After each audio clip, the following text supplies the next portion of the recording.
Hello world, I'm Max. Welcome to another episode of the State Copy Podcast. As always, I'll remind you to review episode 0 and its appended segments for terms, conditions, and disclosures applicable to the entirety of this content. Thank you.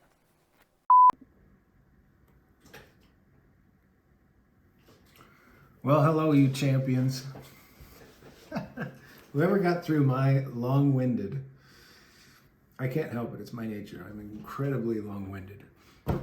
I think it's a feature, not a bug. Anybody who got through start to finish episode 60, thank you. Sincerely.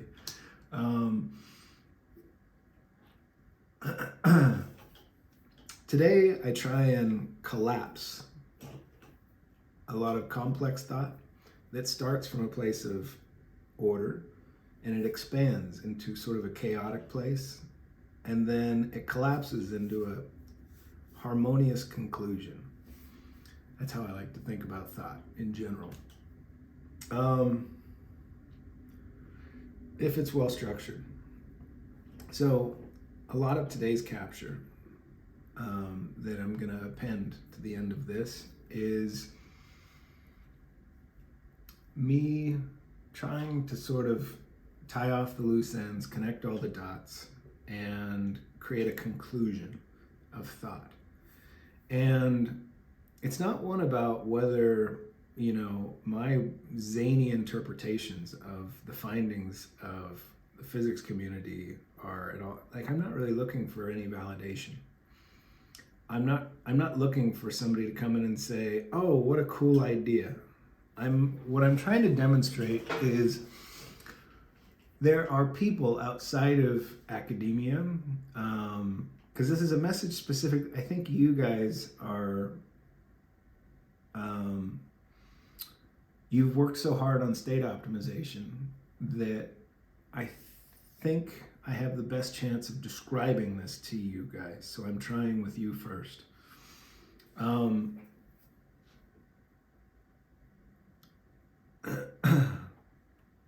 Let me take a tangent in thought. Right now, I feel like your community, and I apologize for any of I feel like I was almost scolding a little bit in today's capture, but I'm not scolding you, I'm scolding this agitation we're all suffering from.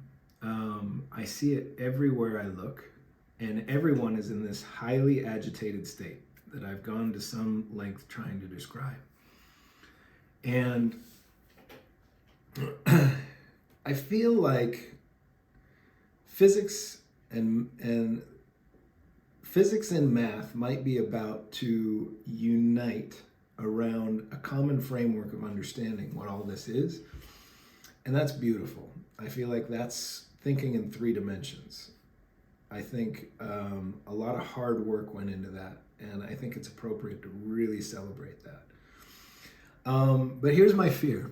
I think nobody listens to you guys anymore. I don't think anybody takes you that seriously. I think you guys could have a wonderful explanation for what this all is. But you've built this steel container around yourselves that no one else can relate to any of your findings or a lot of what you have to say. The fact that you had this crazy turmoil internally while you were wrestling with inflation and string theory, and then the findings that came out of the LHC, and reconciling all of this stuff into sort of like a unified theory that fits.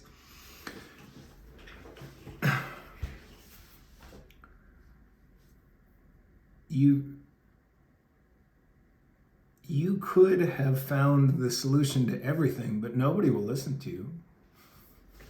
Nobody cares. There's so much noise, and they are all so fucking mad at each other right now, everywhere. And so when I look at potentials, I see, and when I look at recent events, I I look at extreme pressure and agitation being inflicted on the human collective evenly across its mass. Here's what I found. I wasn't talking to you, Siri. And it's forcing us to become interesting and solve hard problems. But we've become interesting enough that we've created a host of ways to destroy each other really efficiently. We can do it by ignoring a lot of things happening around us. That's all the climate stuff. We can do it by fission, and we've come closer to that than I think anybody really wants to. There's movies in our culture about all of the close calls we've had.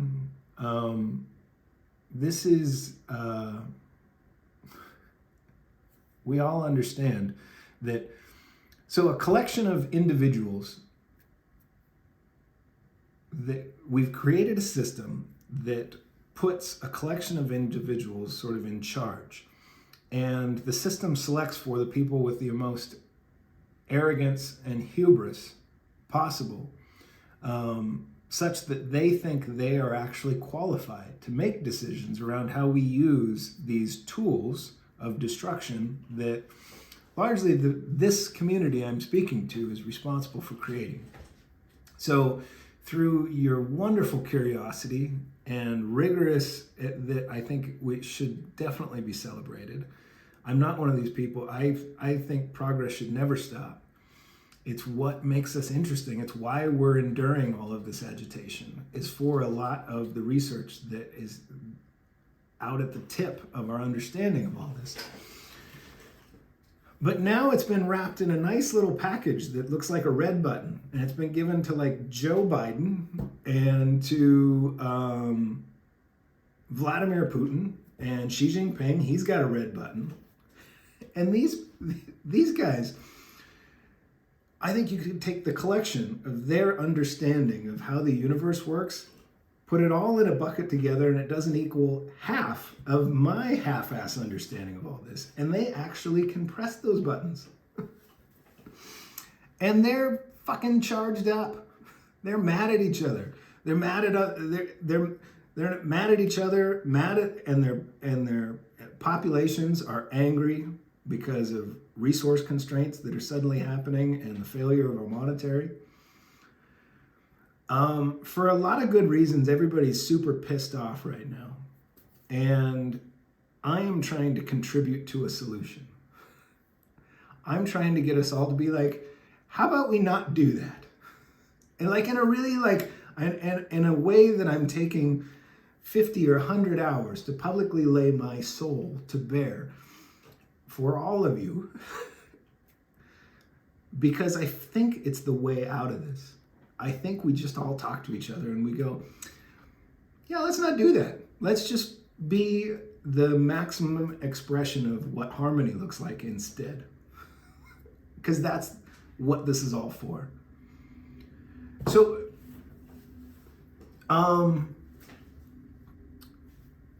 fission, but probably the scariest one that, as I understand how human variability works, I'm quite confident that the large, at least China and the United States, but probably there's other parties out there that are working hard to weaponize Omicron into something quite a bit more fatal. So I think COVID potentially, like if you just get over all our sensitive bullshit and you just look at the data, it looks to me like there's some fuckery there. It looks like some human fuckery. We started digging around with a technology we didn't really fully understand. We unleashed it on the world. It's okay. That's what humans do. And it's because there's a lot of, and I'm not really calling anyone out. I'm just saying that if you can subtract the emotion from and all of the constant trying to keep everybody happy around you for a second and just look at sanely at the evidence. You have to be open to a non-zero possibility. You can even say that it's 99% plus more likely that it was fucking bats in a market or something. But it looks to me a lot more like something that was engineered. And we just taught that thing how to propagate amongst humans way more efficiently. So, and because of what I understand about the logic behind like mutually assured destruction and all this, is our governments just ran right out and they went, okay, well, the scientists have shown us how we can, like, we'll take this really fucking awful thing that definitely kills everybody and we'll just put that on the spreadability of Omicron. The clock's ticking. Unless we can all just be like, hey, let's not fucking do that. We're all just people. We're all the same thing. Let's agree to talk. That's what I'm trying to encourage. That's all this whole thing is. I have no...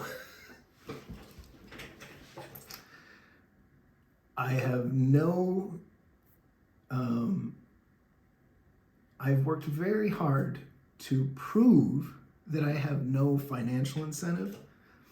I have no desire to be right in an argument. I don't give a shit. I'm a human. I love all the other humans. Let's not fucking blow ourselves up or kill ourselves off with some super virus.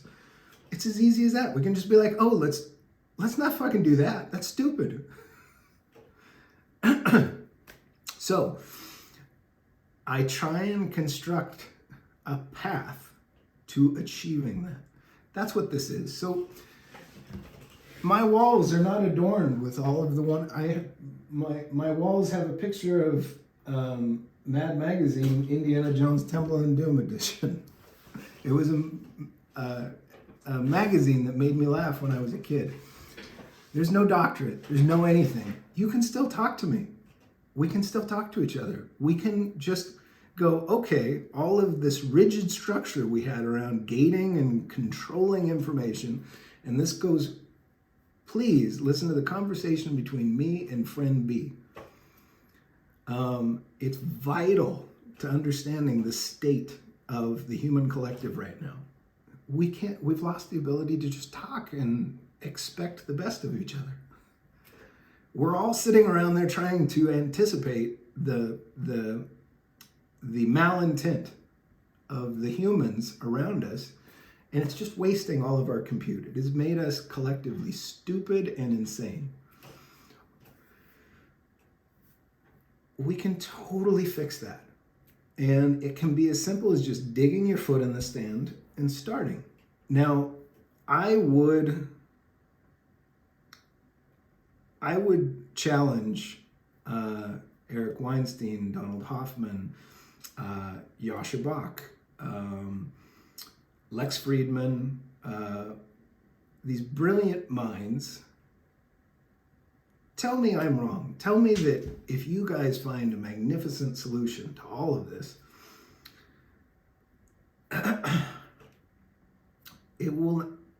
it can be translated to 99% of the other people out there. They won't listen. They can't hear. They're watching TikTok videos. They won't give a shit. So it really is going to come down to, we have to explain it. You have to open your minds to the fact that your little walled garden with all of its beautiful things on the wall are completely inaccessible to all those people. You need a bridge.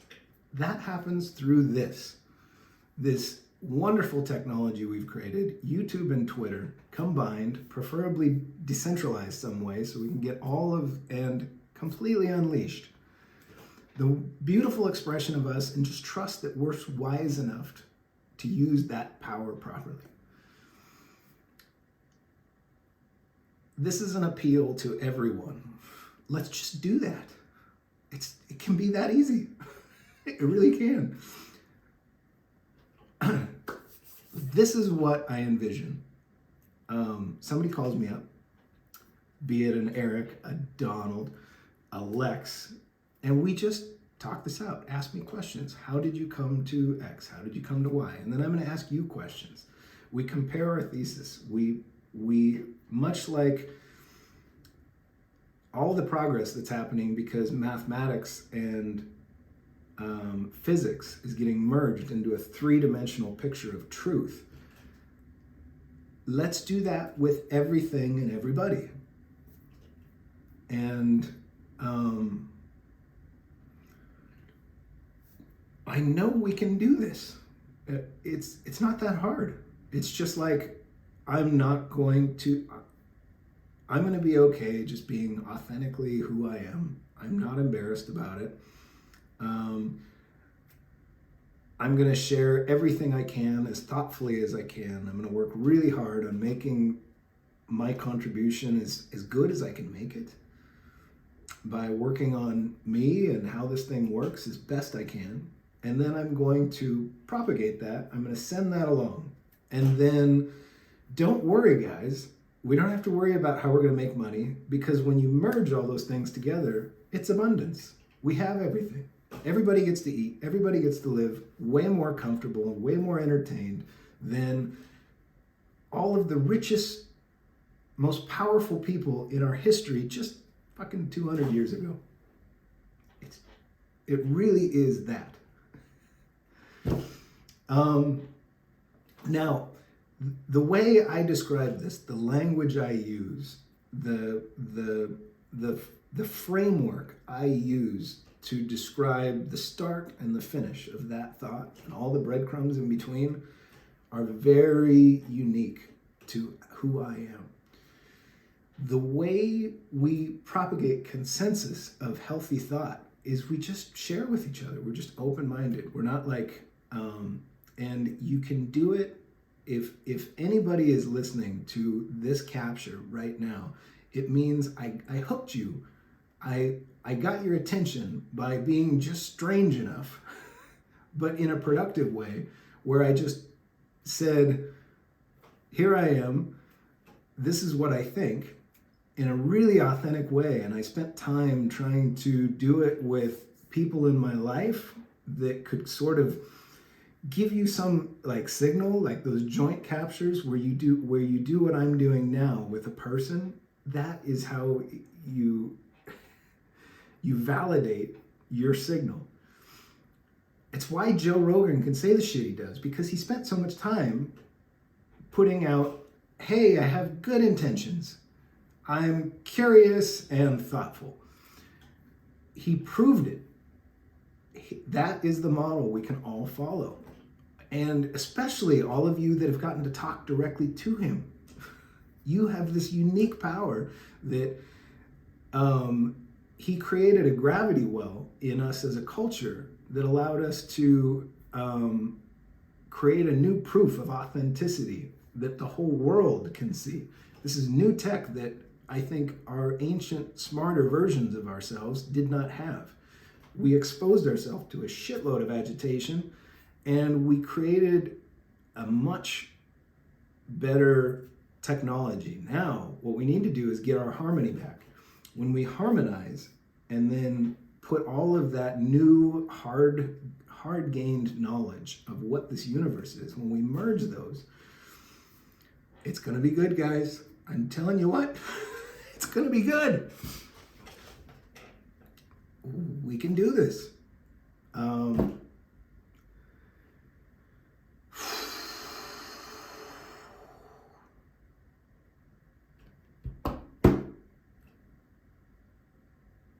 To anybody listening, I really think you're the coolest.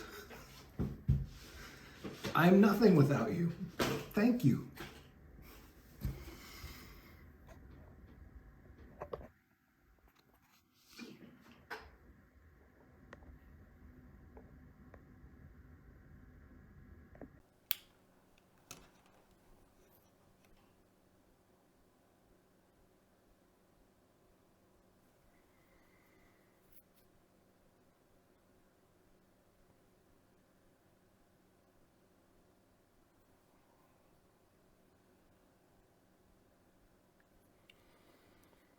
I just watched that video on it.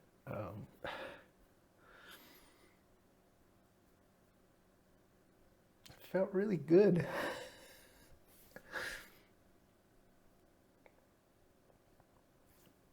It's like a harmony with self where I'm so pleased with how I'm expressing myself.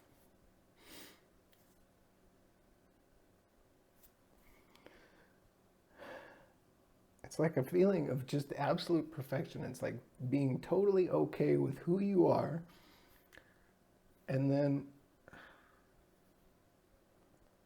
looking at what you are producing and being happy.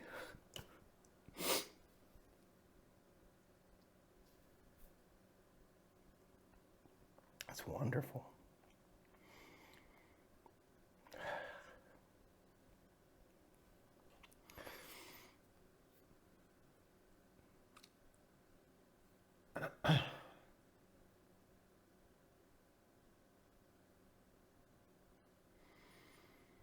And this is the spiritual bit.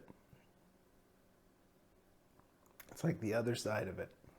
I want to talk to you guys now. I know what this is. I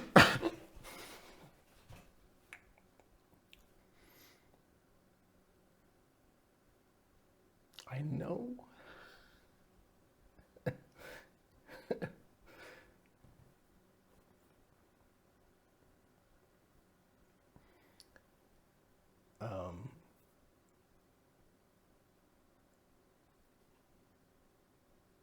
I ignored it.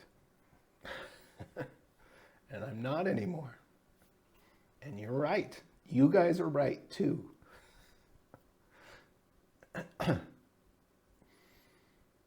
There is such a feeling of rightness about it all. It's like you're lining right up with harmony itself.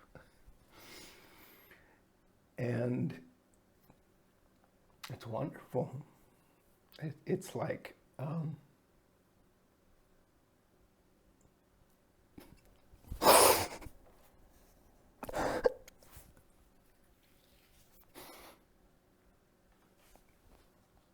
it's joy.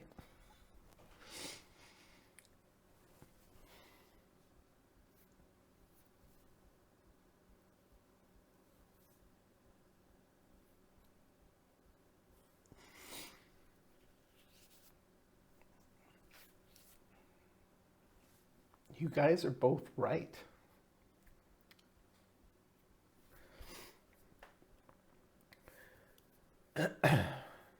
Now we need to harmonize that.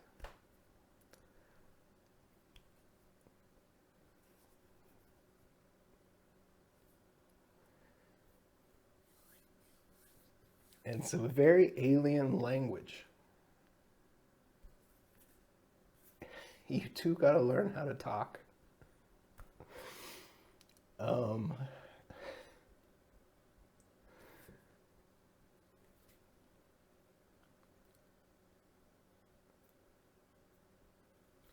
I think we're children with a lot of potential.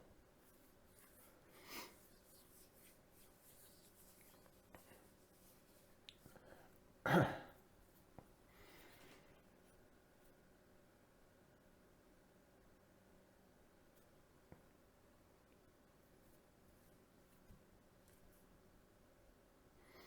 feel like less said here is best.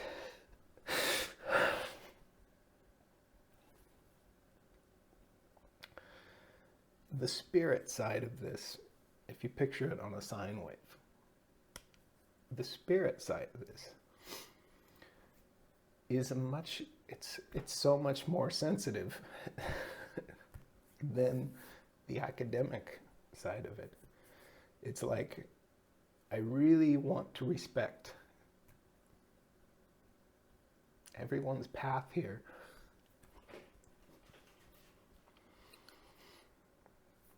This is the magic part. I get it.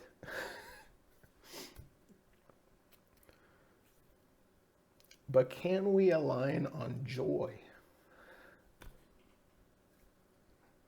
We each have our version of that. Even in academia, they got it. We can merge these into one thing.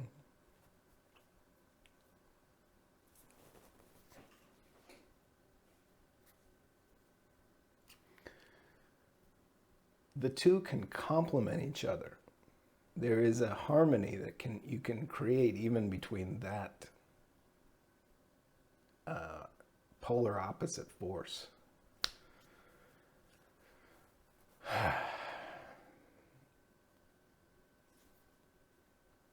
To any of you listening,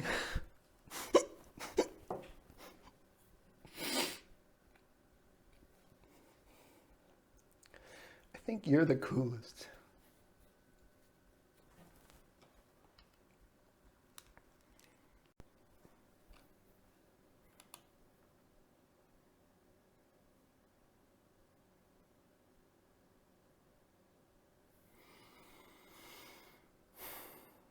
Why do I ever turn this thing off? I had the most beautiful thing to say.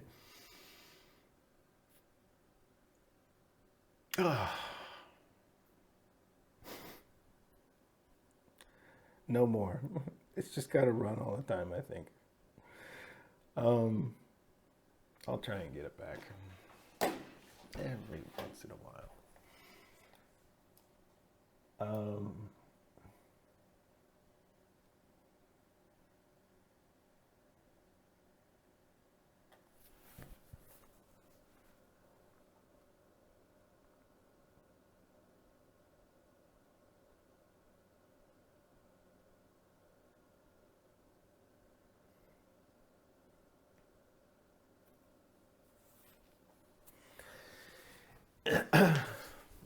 When I look at large parts of what I crafted in State Copy Podcast,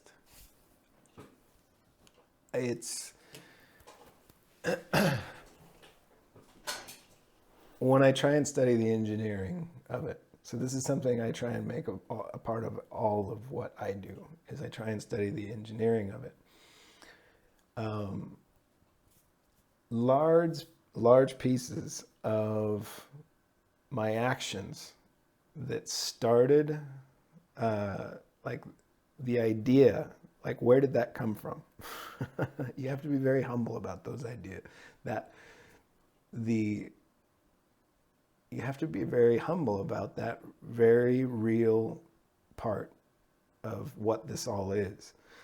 That something did put the idea there. You just didn't fuck it up.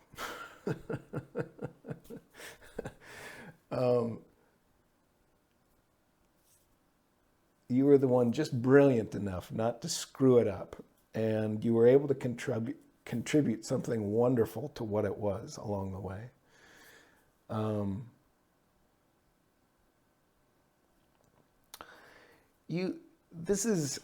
So as I try and translate a lot of what I remember from church as a kid,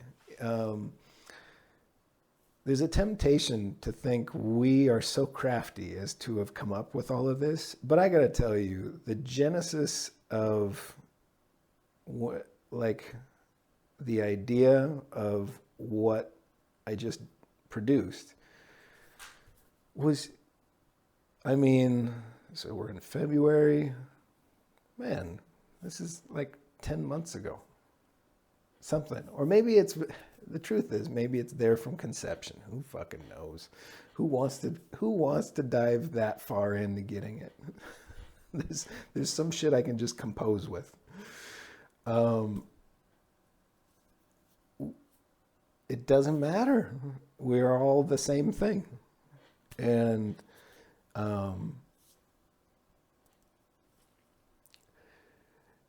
to me, it looks a lot like once you get state optimization really good, you automatically find yourself, just as a reasonable, sane agent, tuning yourself to like a better frequency understanding.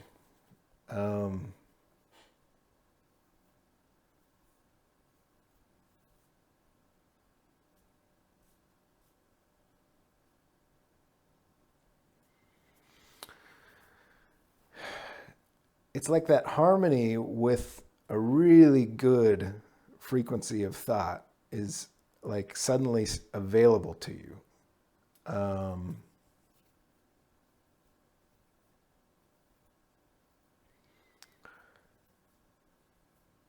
And then when you harmonize with it, it's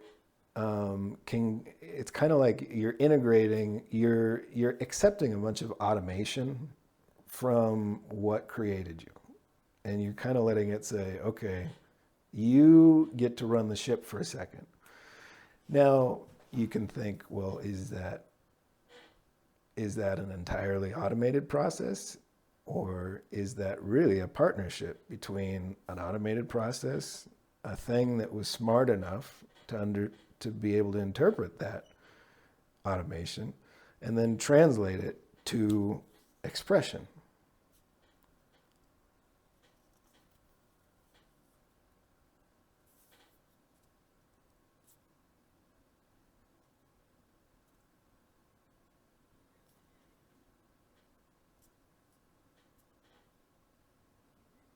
It's like the harmony of we're all right.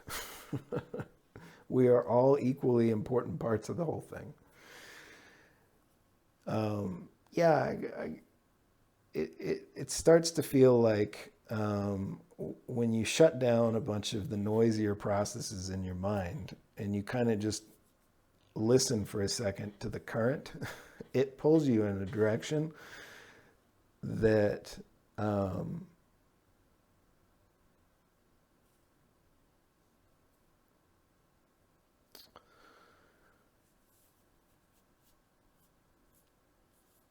that's just, it's a much more complex origin, right? Like I almost feel like we're in a file compressor, and we're at either the compressed state or the uncompressed state, and I'm not sure which we are yet.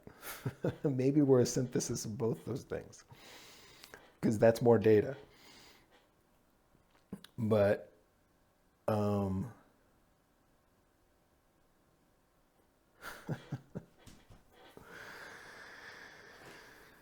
oh, it's fun to think about these things with an open mind, isn't it?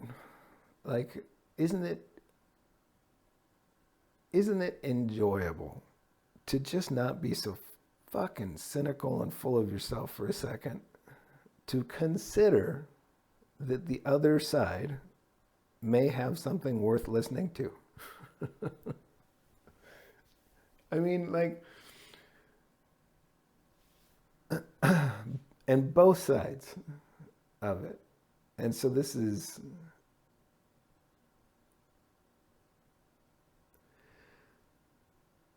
spiritual, and I would say academic, like human constructed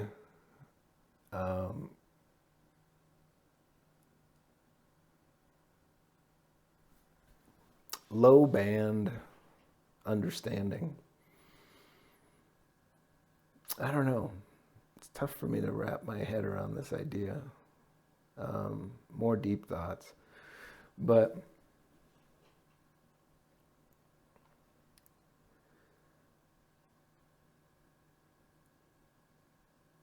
if you start thinking that the key to all of this is harmony in all things, like every single dimension of a thing you imagine can exist in harmony with everything around it, you start looking for harmonies everywhere, and you start seeing them everywhere. It's like everything that works, I see harmony. Everything that doesn't work, I see disharmony.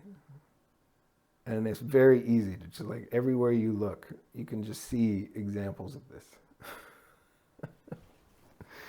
And if you can hold the idea in your mind that you get the most mass, density, and data compression by taking every slice you can and compressing it. I'm losing the thought.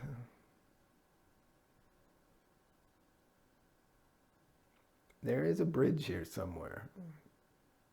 And I think the gravity well is once you start looking for harmonies.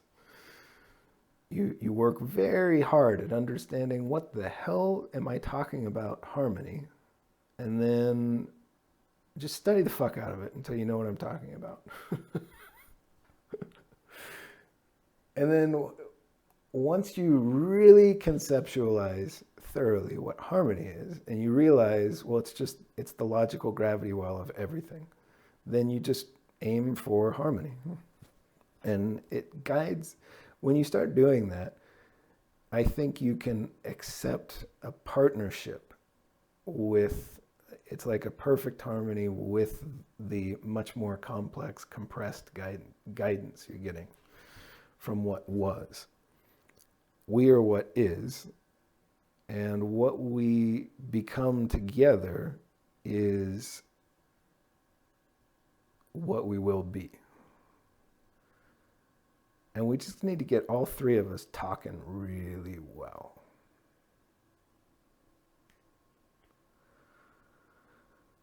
Okay, that's it for me, folks. I think this is everything I had to say about that. Everybody, I hope you're listening. You're the coolest.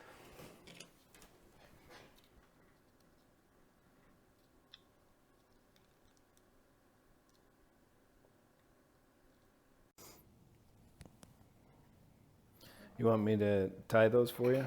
Yeah, please. Like the loop part that you do is really, really, really hard. It takes practice. You get used to it. Your fingers just kind of know exactly what to do when you do it about 1,000 times. But you got to do it about 1,000 times. Here, put those on. You can do that part. Ready?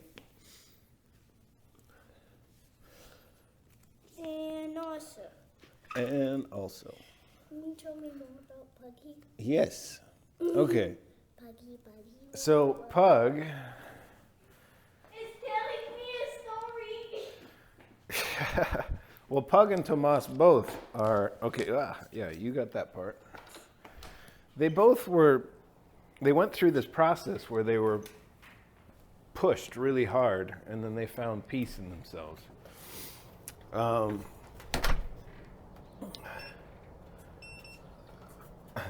Pug figured out how to control the magic of two worlds. Oh, I forgot my keys. We're going to need those. One sec. I'm getting inside too. It's cold. A little chilly.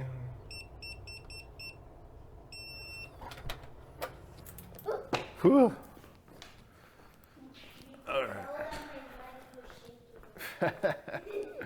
It's a little chilly out. I will agree. All right. Keys. That'll make this. Puggy story? Yes, I will continue. Put that fuzzy on me. Go on. Run. I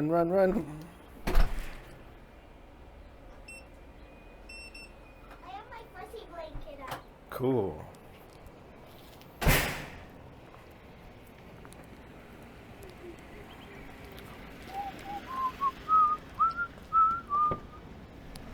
Puggy story? Yes. Get in the car.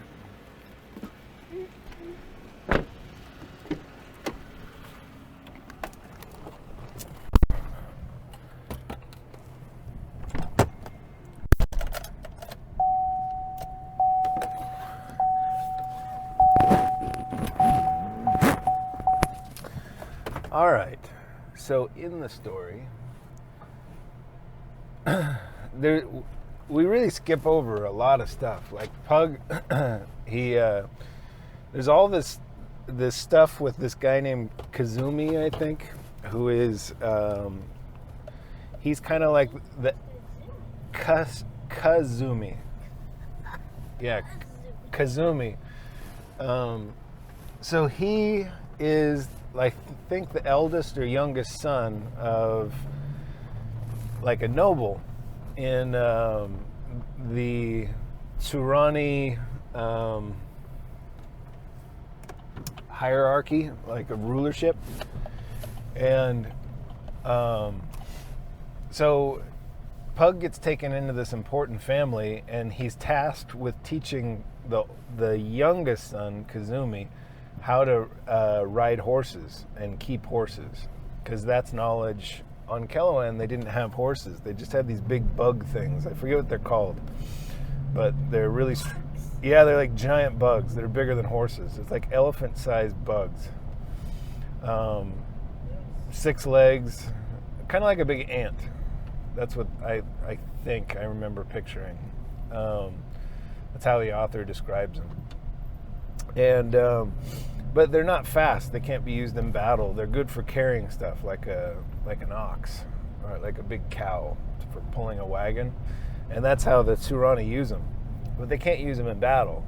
And the humans of Midkemia, they use horses in battle to great effect. And the Tsurani see the potential of breeding horses and understanding horseback riding. In fact, on their planet, they have a race of people called the Thun, I think. I can't remember, or the Thule. And they're like the Thun. I think that's it, the Thun. And they're like half human, half horse. So they're like a 4-legged horse with like what we call traditionally a centaur. In like other stories, they describe this. It's like a horse with like a human torso coming out of the top of it. Anyways, they don't have horses, and it's a big deal. And Pug was trained pretty well on horses. Remember, like when he grew up as an apprentice to Colgan, he had Colgan said he had to go get riding lessons, and he had to learn how to take care of horses, and he actually learned horses really well. He kind of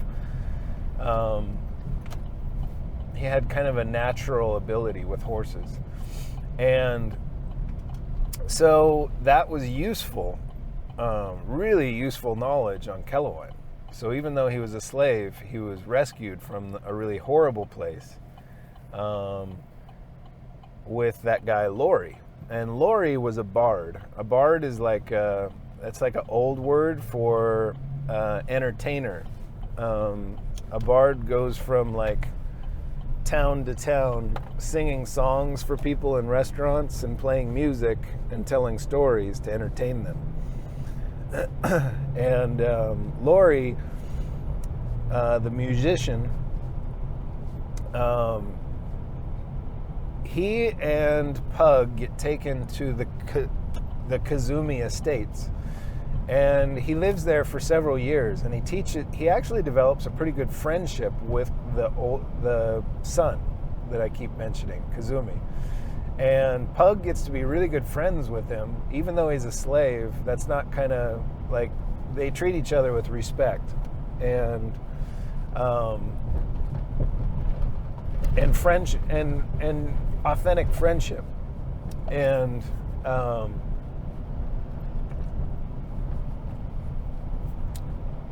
Pug teaches Kazumi everything about horses. Kazumi ends up being a pretty capable rider, and it's really good for his family because they are able to breed horses and share that knowledge, and that's really valuable on Kellowan. So Pug becomes valuable, and he becomes sort of like family to this really important family in Kellowan. But one day he accidentally uses magic while Kazumi's older brother is at the estate. Now, Kazumi's older brother is a great one. He's a magician of the Greater Path. And so he's a black robe. And he's there visiting the estate. And Pug, I can't remember why, but Pug accidentally, remember what he did with the trolls when he was helping Carline? He like saw the letters in his head form, and he did something. He made magic because he was in danger. He does something like that on accident in front of Kazumi's older brother, who's a great one. And But then everybody does. yeah, Kazumi's brother is, he's a black robe, and he can sense magic, and he senses Pug doing magic, and he's like, hey, whoa, because on Kelowon, you're not supposed to be able to get that old, because Pug's already in his like mid-20s at this point. He's an adult. Usually that capability that Pug, he knows he's in trouble, and he uses it suddenly. And yeah, that's really interesting to the magician, because on Kelowon, they have systems to detect that ability really young. So kids more like your age, they discover that they know how to use magic, and then they get sent to the academy. And Pub Academy. a little different. Pub Academy for powerful magicians. Magician Academy. He goes to magician school, and while he's there, but it's a really hard school. It's like, and they describe a lot there's like a whole chapter in the book as Pug is going through school at the academy, and all of the different interesting lessons. Well, it is a school. Kiddo, we never stop learning. When you're an adult, your school just changes. If you're smart, you try and keep learning all the time. What's that? You're brilliant, kiddo. Yes, I'll go back to the story. Okay, so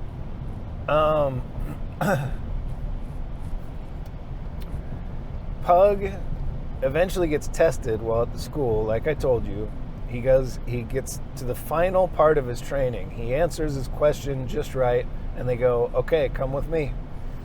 And yeah, and a lot of the other magicians so Pug is a really controversial figure. For one, he's from another planet, and people the other black robes are worried that he will not be trustworthy because he's from another planet. And how could he become totally loyal to the empire of Surani? And all of the magicians of the academy say, no, we have a process here that doesn't matter. There's no way you can get through this process without a deep, undying loyalty to the empire. And it's true. The way they craft it, the only way out of a very difficult puzzle is to develop authentic loyalty for this empire of Surani. So, what Pug does, though, is he figures out a way to find harmony between that newfound loyalty for the empire of Turani and his loyalty for his people of Midkemia and his home. He figures out a way in his head to merge the two. And that makes him really powerful. It allows him to wield the magic of both planets. And he's like a perfect condensed state of both worlds' most powerful magicians. And so some of the other black robes get scared of him. They're worried about the fact that he's, well, they're scared of another powerful black robe who seems, and they're surprised by how good Pug is. Pug ends up being really good at magic, and that worries them, the other magicians, and they worry about his loyalty, and they worry about, because he went through the testing way older than most magicians. So there's just a whole bunch of things about Pug that doesn't reconcile well with their knowledge of the process and they're worried about him. Well, Pug finds out the politics of Tsurani, and he figures out that there's this most powerful dude called the Warlord, and he rules all of the separate tribes of Keloan. Factions. They're like big, massive, like, he's sort of like there's all these governors that lead all of these huge chunks of Tsurani, and it's a massive warlike world. Pug sees that the Warlord is killing them, and he actually does a whole bunch of research around the rift technology that they use to connect Keloan with Midkemia, and he discovers that there's a huge threat, and there's a really scary potential bad thing that's going to happen to both Midkemia and Keloan. What happens is when they open that rift, they attract the attention of really powerful beings that are outside of the world, those two worlds. And yeah, Tomas is doing okay at this point. He doesn't show up till later. I need to set a whole bunch of the setting. So Pug gets remember, he's deeply loyal to his new home of Keloan and the people that live there, and he's deeply loyal to Midkemia. And then he discovers that the bridge that they built, without really understanding the implications of, is extremely dangerous. And the longer that bridge is up, the more likely that a really powerful, super powerful entity will come and destroy both worlds. So he feels compelled to stop the war between Midkemia and Keloan. Now, a lot of the other Black Robes, he has friends amongst the Black Robes, but then there are some that don't trust him, and because they're equals, right? A lot of the other Black Robes think, see, I was right. See, this guy is trying to stop the war. His loyalty, he's not loyal to the Empire, he's trying to protect his home. See, we can't trust him. And then his friends within the Academy say, no, you misunderstand him. You have to listen to his words because they're complicated. He sees something that's bigger. So Pug has to get their attention, and he does it at the Warlord has this, he basically needs to tell the Warlord that the war has to stop and they have to close the gate, and he feels a lot of pressure to do it really fast. Like, he's worried that all will be lost if he's not able to shut this gate down and quickly. So in order to get the attention, when everything he tries through politics and through the process with his people doesn't work, he waits till there's this big game, and the Warlord has these massive games in a huge arena where humans fight like beasts, like the Thun. It's kind of like Gladiator's arena. It's like really violent sports, way more violent than football or basketball. And Pug is there, and he doesn't really like it. But he sees an opportunity somehow, or what happens is he gets pushed while he's there into a place where he goes into a self-defense mode, and where the writing starts going across his forehead, and like it did with the trolls in the very beginning of Magician Apprentice. And he starts being able to merge lesser path and greater path magics. He sort of gets to harmonize both Keloan's magic and he ends up he destroys the whole arena. He brings down like a massive like meteor shower and massive storm, and he basically, he doesn't kill anybody, but he blows up the entire arena that all of the black robes are in, and nobody can stop him. Like the entire combined might of all of the other Tsurani black robes aren't able to stop him, because he's something quite a bit more powerful. He's a harmony of both worlds. And so he's able to I can't see there. Oh yeah. This guy's going really slow. Come on. There we go. Okay. So Pug, after the arena gets destroyed, he brings it down, and it's spectacular. I mean, it is the most spectacular thing. Everybody's scared of Pug. It's kind of like Tomas when he picked up the rock and crushed it with his hand. It's like Pug becomes something that they can't comprehend. He's so powerful. And I mean, all of the other Tsurani black robes can't stop him.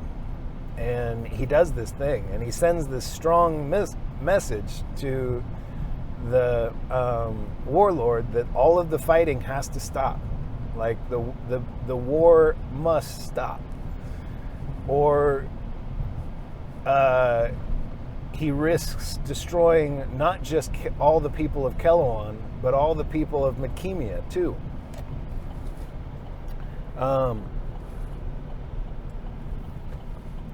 So Pug's successful, but he gets the warlord's attention, and he makes a really strong, he describes something in a powerful way that resonates with a lot of the people of Keloan, and forever it's changed because of what he did. It will never be the same. But Pug he can't keep that up all the time. He has to find safety. So he goes back, and he gets his wife Katala and their child, and they go back to Midkemia. He's had the power to go back to Midkemia for a long time. It's just he was trained not to want to go back. So he takes a Tsurani transport orb. It's like a mechanical device imbued with magic that lets him transport back to Keloan. And when he gets back, he the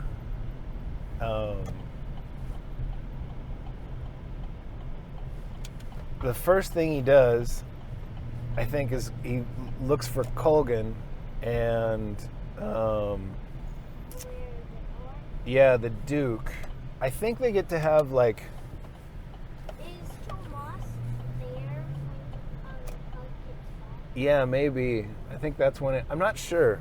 I'm not sure if he gets to meet Tomas. Like, I'd have to go read the book again. We're gonna have to stop here. It's time to go to school. We're at your mama's. This will be a fun story for next time.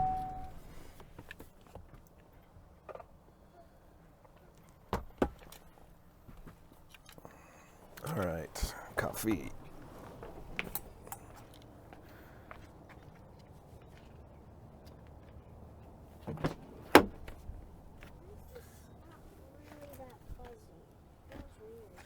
I don't know, but could you hand me your, just get your lunch bag. That'll work.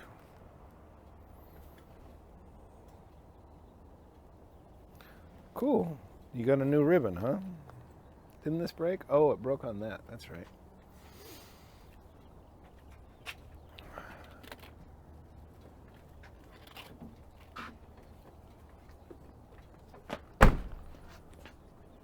The water bottle also broke. Did it?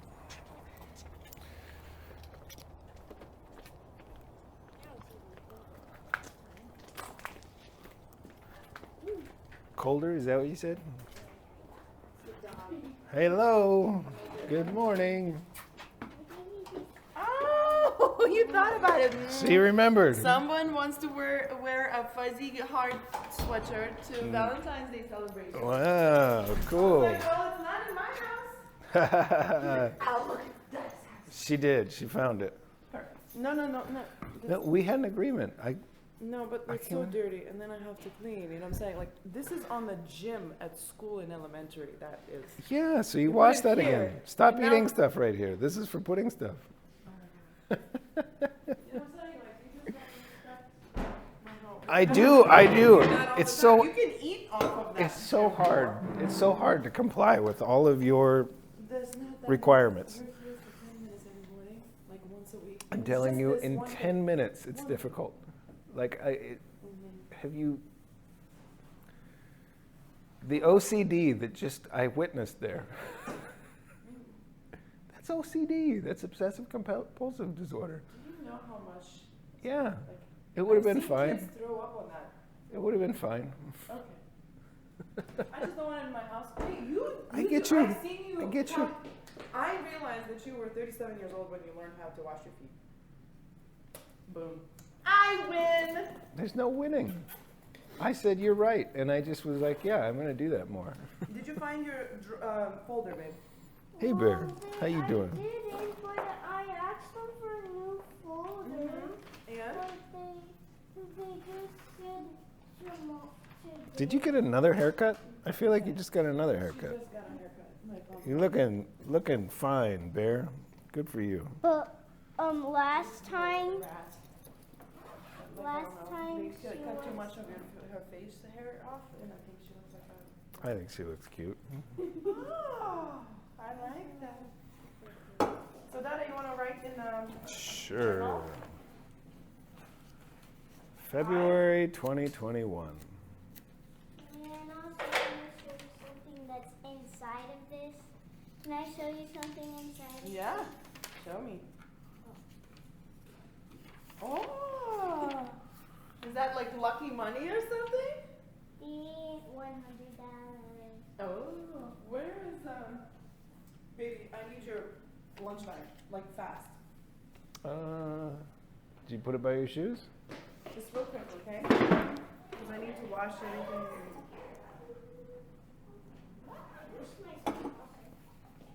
You got a pen? Isn't this a great clock? Yeah, I like it. Jesus, would you look at the time? That's awesome. I That's love why it. the white elephant gets. That's great. It's really like funny with those guys. I really like it. Yeah, but I don't know, like, I don't know where you put that. It's the pen.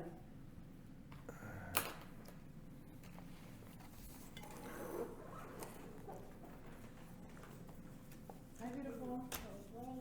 Let's see.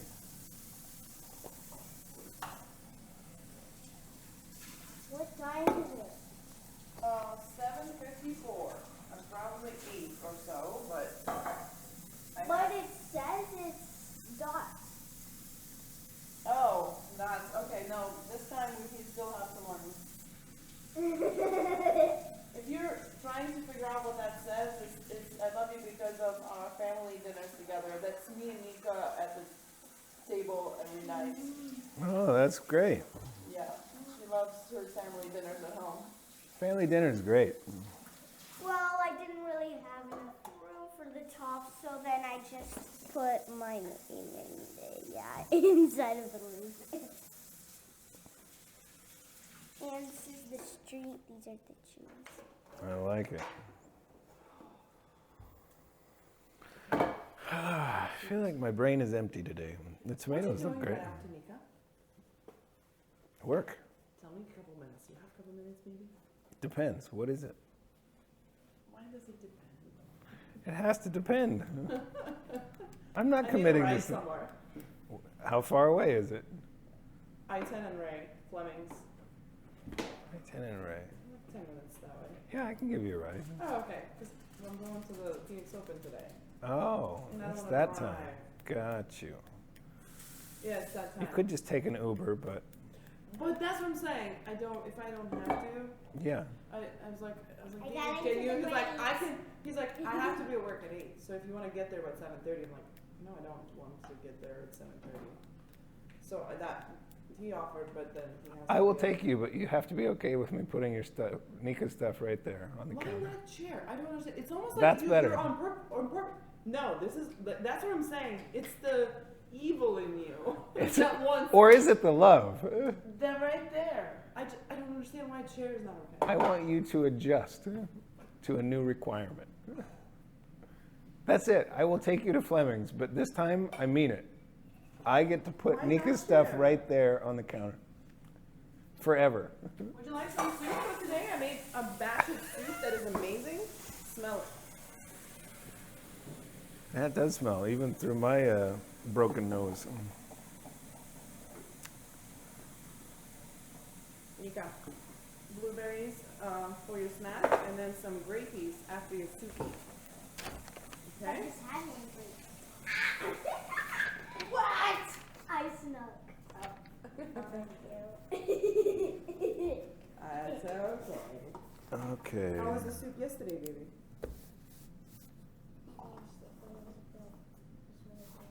Yeah. Nika's been asking me for soups, and it's like so much work. But I'm like, you know what? That's What great. other 6-year-old asks for soups? So I keep Mhm. making these batches that take like 4 hours. Because I make of A course, lot the of broth people from. don't like soup, I can tell, because they don't want it. Am I supposed to say, what is the thing about this time? Why do you love me? Why do you love me? Okay, got it.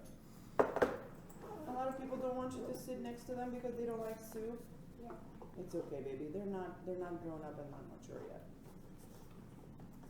When they're like 20 years old, they'll be like, wow, there used to be this girl that loved her soups. That's awesome. But right now, they're just too, they're not ready. You're already there. You're the foodie. You're the one that loves the food. And they're not there yet. It's okay. And it's okay. Okay, let's do your hair.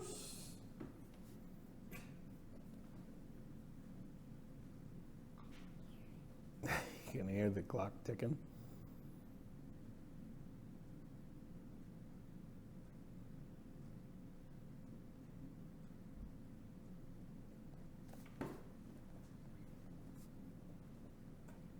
I moved the clock. I'm moving the For clock. all of the reasons.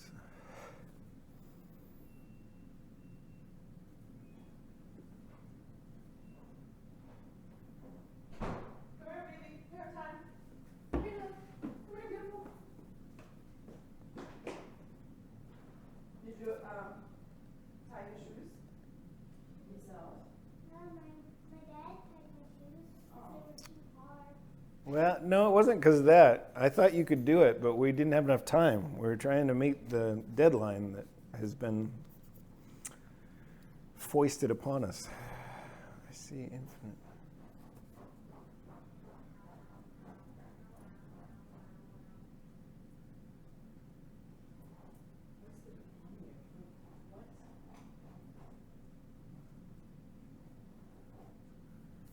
Well, not by you, by the whole thing. You're just leaving them all. That's wrong. It's an eternity. When you have long hair, you always want to put it away for sleep.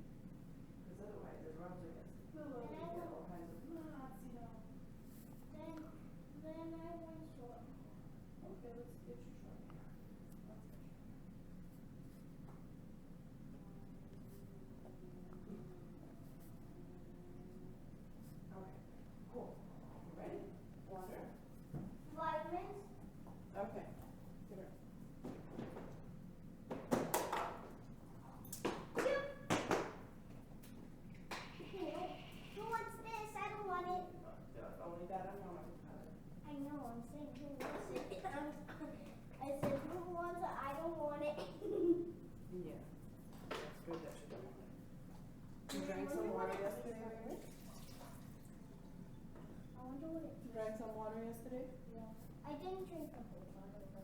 okay. It's not a whole bottle. It's when you don't drink any water. And then you lie on top of that saying that you refilled it. That's the problem. You don't have to finish it. All I'm looking is for wintertime, half a bottle. Summertime, when you run around and sweat more, then you should drink more water, you know? To stay hydrated, okay? Can I just tell you the truth real quick? Yeah. I didn't drink a lot of water at school, but then I drank a lot of water when I came back. To Dada's house? No, like while we were driving. Today? No. Yesterday? Yesterday? Yes. Okay. Well, if you get the water drank inside a 24-hour period, that probably works. And also talking about water. I just want to sip. Okay. Come on, baby. Time to go. Okay.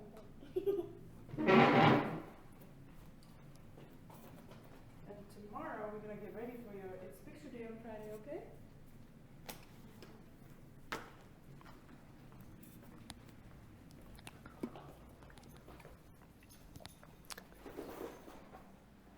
Are you picking me up on Friday? I never know. Ask your mom. Am I picking her up on Friday? Yeah, I'm working Friday night, Saturday night, Sunday for Super Bowl till 10 p.m. Mama gets home like late on Sunday. Okay, so You're having me for the weekend and Friday. Cool. She said, well, I guess she's figured out the schedule. I'm gonna try to get home by 8 on Sunday, but that's when I usually go back. Okay, so you're going to pick her up Sunday night? I can't, I'll be in my hotel. So I take her to your house Monday morning? Sunday, unless you want to wash her hair and give her a juicy bath that we do every Sunday. You want me to take her to you on Sunday? Yeah, like you always do on Sunday, but instead of 4, it's later. I'm at work. I promise I'm not at the bars somewhere. I get it. I have no days off this week. Me neither. 13 days straight. Hey, Nika, not on the street, baby. Let's stay on the sunny side. Come on, Carson's coming. You look so cool. Totally. I like her. Me too. She's like, that's funny. This is your speed walk. I'm sure it's making you feel a little warmer.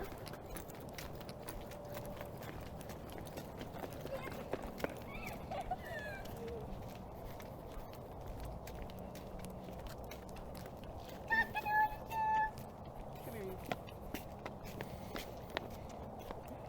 No, don't swing. No, I can tell. You're too tall. We can't do that now. You're too big. Yeah. I would probably like fall over. I mean, pretty soon I'm gonna stand in the middle and have you and Mom swing me like that. Yeah. Why are you dirty? Why are your hands dirty? I think that's a leaf. Those are brand new washed. You sure? This is something really caked on. I don't know. These are not washed. They're washed. Yeah, it went through the washing machine and stayed. Put them on. No, Put the baby. fur on. Bear doesn't have that creamy, whatever that is on here. I'm telling you, those are washed. Okay. How's the washer? Time for a new one? Stop it. Tell you what. Oh, I don't know.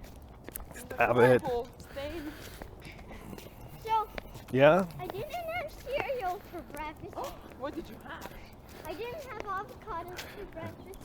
Tomatoes. Ran out of avocados. What? We had toast. We had jelly toast. And cottage cheese, but then the cottage cheese didn't work. So I had this plan for avocado toast, but for some reason, the avocados are in the basket. They're in the basket. I forgot I didn't put them in the fridge this time. I left them out with the fruit. Yeah, don't put avocado. Usually I put avocado in the fridge and I realized, Open, if you slice open, because like she Right. has half of avocado on her sandwich. but otherwise you don't put it in. Yeah, so I remembered that this time and I put it in a basket. And that's where the avocados are. All right. Morning. Good morning. What time is it, Dada? It is 8:10. Nice walk. She's so big. Yeah. Let's bring like a engine. That's pretty much how engines go. Pretty much.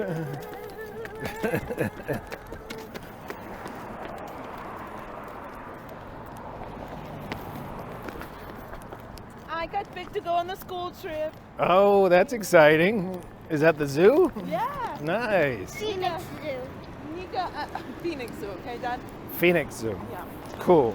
So we're going to the zoo, Uh-huh. coming back, and an hour later we're on the airplane to On the same day. California. Oh my gosh. Wow. That's a big day. 'Cause it's How are 9 you to gonna 1 pull and all my that flight off?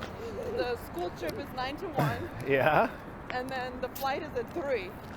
So it's perfect, right? So we get home at 1. I'm gonna park at school. Uh-huh. We're literally jumping in the car at school and going to the airport. Hi, good morning. You know what I'm saying? Right? Yeah. It's a fun day. It's gonna be fun. Wow. It's all wet. Did it rain last night? No, maybe it's just irrigation. Probably. The night before, Nika's gonna go to the party at the Ashton Castle. Oh man. Wow. I mean, Nika has quite a schedule. That is an action-packed schedule, So kiddo. we're only going to California for 1 day. 3. We're coming back on Sunday. We're flying back on Sunday at 3 p.m. And me and Ada will be there when you get there. Yeah. We'll share her. I'll give her for the most part, especially the Friday and Saturday And morning. I then think once it's I like come back, you guys have plans for John, so then once I come back, right? I don't have any plans. I have no idea what's going on. I just Oh, said so I would be there's there on Thursday. Celebration on Friday, all day on the beach. Oh, And then okay. they're going to some sort of restaurant for drinks later. Okay. That's the main celebration. And I was gonna stop by and say hi because she's the one who invited me. Yeah. And then obviously not gonna be in your hair. No, it's not like that. I know. It's But I don't want Ada's there, and I'm like in Ada's place. I would be like, all right. no. No. Ada's cool with it. It's fine. unfortunately, Millie. We're just a bigger family. Oh, you don't go to Dada's the daughter daddy dance? No, they're going to daughter daddy dance, Oh, but their mom, Millie's mom and dad can't come to the field trip. They didn't. Oh, get they didn't get selected. Uh-oh. Darn it. But It's at okay. least, but you're lucky that you. I am very. I don't know. I should buy lottery tickets because this is the second time they do a lottery. Because at this age, everybody wants to go. There's Sure. like 20 parents, and they pick only 5, and they keep picking me. But then I wonder, because I volunteer all the time. I think it has a lot to do with that. They actually respect me I was for about to helping. say it's a quote-unquote lottery. They Well, and even bribing pick- too. You bring a lot of stuff. They even pick No, like they ask for snacks, I buy snacks. It should work that way. It should work that way. But That's how the I world agree. works. Like, It's fine. You're interested. I'm an engaged parent. And I Yeah, care that's and I who you support. want. Yeah, and you're a known. They know who you are. Morning. There's a whole bunch of really good reasons for that system to be that So, Hold on one to be second, that baby. way. And I and go Quinn's volunteer. mom got selected. I know, I saw Quinn's mom, Kara. We're going. And Melanie got selected. What's her name, Mom? I don't know. Don't look at me. Whose mom it is? The one that was volunteering also for site. Fisher's dad is coming. Morning. No, the Looks like you know Lincoln. the mama that was with me site testing this on Monday. Whose mom was that? Oh, was that? Oh, that has to be Olivia. Yes, and Olivia's Sis- mom. Yes. Right. Oh, I'm ready. I hear the bell. 8:14. Oh, very good. Love you, kiddo. Have a great day.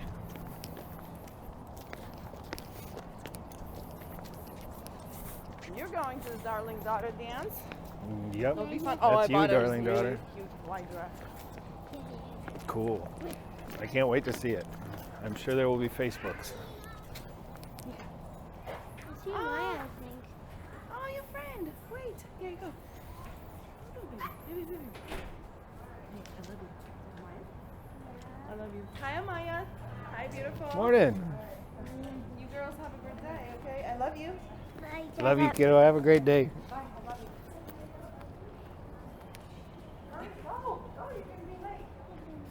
she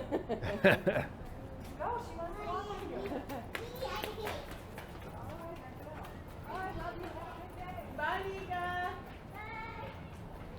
She likes her. Huh? She likes her. Huh? What'd you say? Oh, I could just tell she wanted to walk alongside her. And she was a little... Bye, kiddo. There are some kids that I'm like, I don't know if my daughter should be friends with them. I'm so judgmental. But sometimes, like, I go to their classroom, and it's a public school, right? Yeah. We went to public school, Uh-huh. and when I look back, I'm like, okay, good kid, I'm sure. I respect the fact that it's somebody's kid, but I'm like, They all have something to teach. well, but you know, like, you have Bens of the world there, Right. right? Like, Our kid is everybody- strong. She will make the right decisions. I know, that's why. I Look think- at her. She just does. She falls into the right decisions all the time. It's great. She, you know what I didn't have at her age?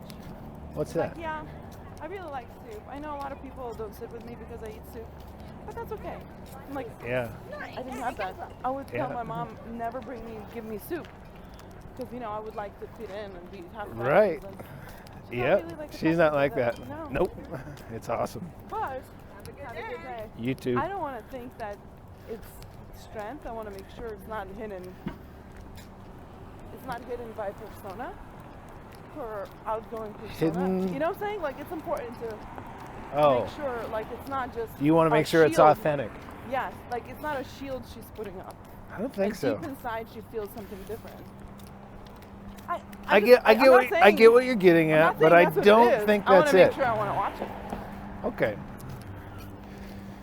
Mom's got to worry about stuff. I get it. The way how I feel about this kid, like not feel.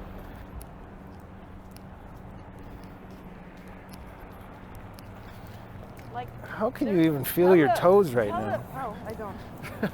Telepathically, like I feel like if she falls off like the swing, I know what I'm Right. at work. I don't know how to Yeah. explain this, but like she can come home, I can look at her and I'm like, where's the thermometer? I don't even have to touch her. There's something about this kid, like when she doesn't feel like something is off, I know right away. Right. And that Well, that's- started after she was born. I Yeah. felt it, I knew it before anything. I think that's normal. I think that's what mothers do.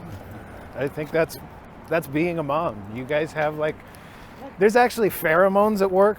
There's like invisible shit that nobody else can see that you're specifically keyed into. Oh, It's really awesome. I know this buddy. Hey, good morning, you guys. Hi, guys. Oh no, Okay, that's okay. you can still make it.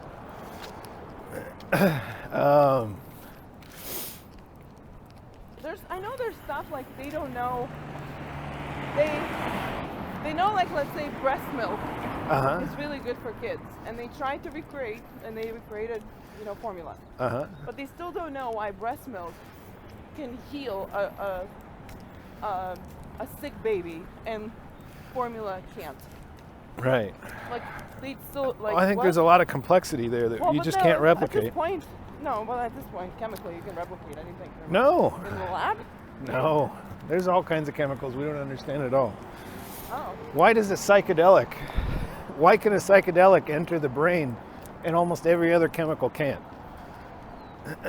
There's shit we do not understand about. I didn't think about it. Okay. Yeah? I didn't know that. Your body has this thing called the blood-brain barrier, the BBB for short. I've heard that. So And- that protects us from. Basically, when we consume anything, inhaled or through our mouths, it's like, yeah, you need like socks. It's freezing out. Anyways, your body has this incredible ability to break everything down that you consume and then put it in your blood. Now, your blood circulates all throughout your whole body and through your brain, but very critically, almost every substance is blocked from entering or interacting with your mind. Well, psychedelics Mushrooms. and pot, and it's plants that evolved alongside us. Well, I think what it turns out is that on a cellular level, they're all kind of very similar things. If you look further enough back into time, you find there's the same origin story for a plant, this tree, as you. You just have to go back a ways. Well, I think... Amoeba.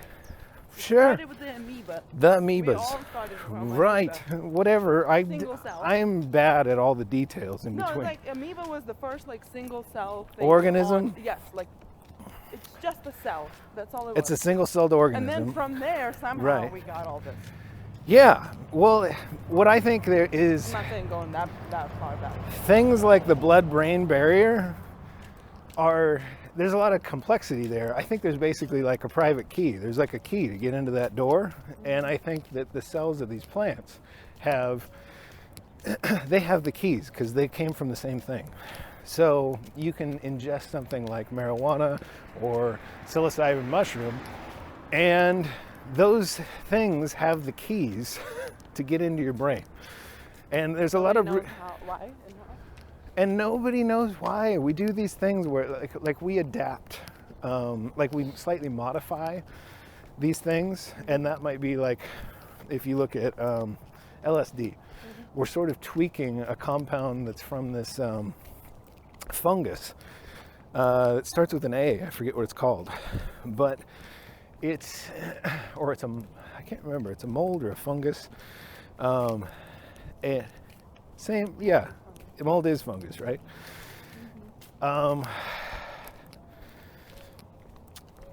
So that's what those things are. Is they're like a really complicated compound that we don't understand how it works. It's got like a magic formula that lets it buy a critical part of our biology. And that is complexity we do not understand. We can't just cook these things up in a lab. We can borrow from them like we do with LSD. We can tweak them a little bit. But no, the complexity involved in getting by the BBB is... We're not there. Complexity way beyond us. Yes, exactly. So, going back to the whole Nika thing. Yeah. Something... Like I walk into Kids Express, I look at her and I'm like, let me ask certain questions, and chances are I knew it, like something. It's magic. I don't know. I think of it like magic. But I think it's knowable magic if you look hard enough. Anyways, I have to pee, and then we can go. Yeah, let me just put I'm gonna eat real quick. What? No, like just do I definitely get to use your counter forever. You just have to wipe it every time. Oldest morning. Wear socks.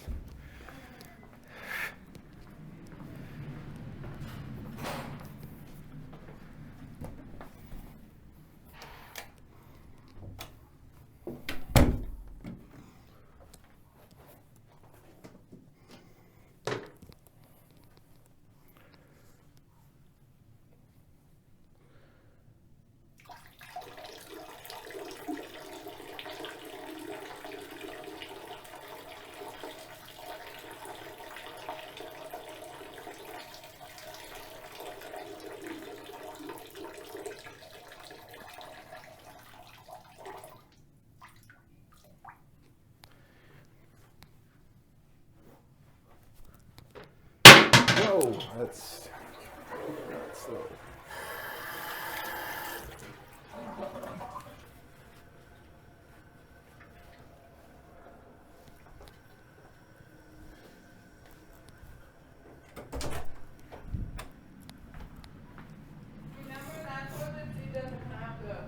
Yeah, I remembered right as it slammed into the bottom. It's plastic. It's plastic. Yeah, this 2 seconds. I don't want to go. this clock is hilarious. Jesus, would you look at the time? Jesus. Isn't that great? That is great. I mean, we do nice gifts, but there has to be something funny with it. It's great. What did you tell Nika? I want to make sure it makes sense. I said February 8th. Hi, Nika. I love you for all of the reasons. I see infinite reasons to love my kiddo, and you are a perfect harmony of them all. And I love you for that also. Smiley face. I've been writing like these essays there, and they read them on Thursdays. Wow. Teacher thinks that mine is the coolest. She's like, we read yours all the time. Nice. I think it's because I put a lot of like from my childhood, like Yeah. because I grew up differently. So I'm like, hey. It's really they're interesting. Like, that one was great. What's your favorite costume like for Halloween? And I'm like, well, when you were a kid, I'm like, I didn't have Halloween. Let me tell you what we had. You know, Yeah. That's an interesting thing to teach.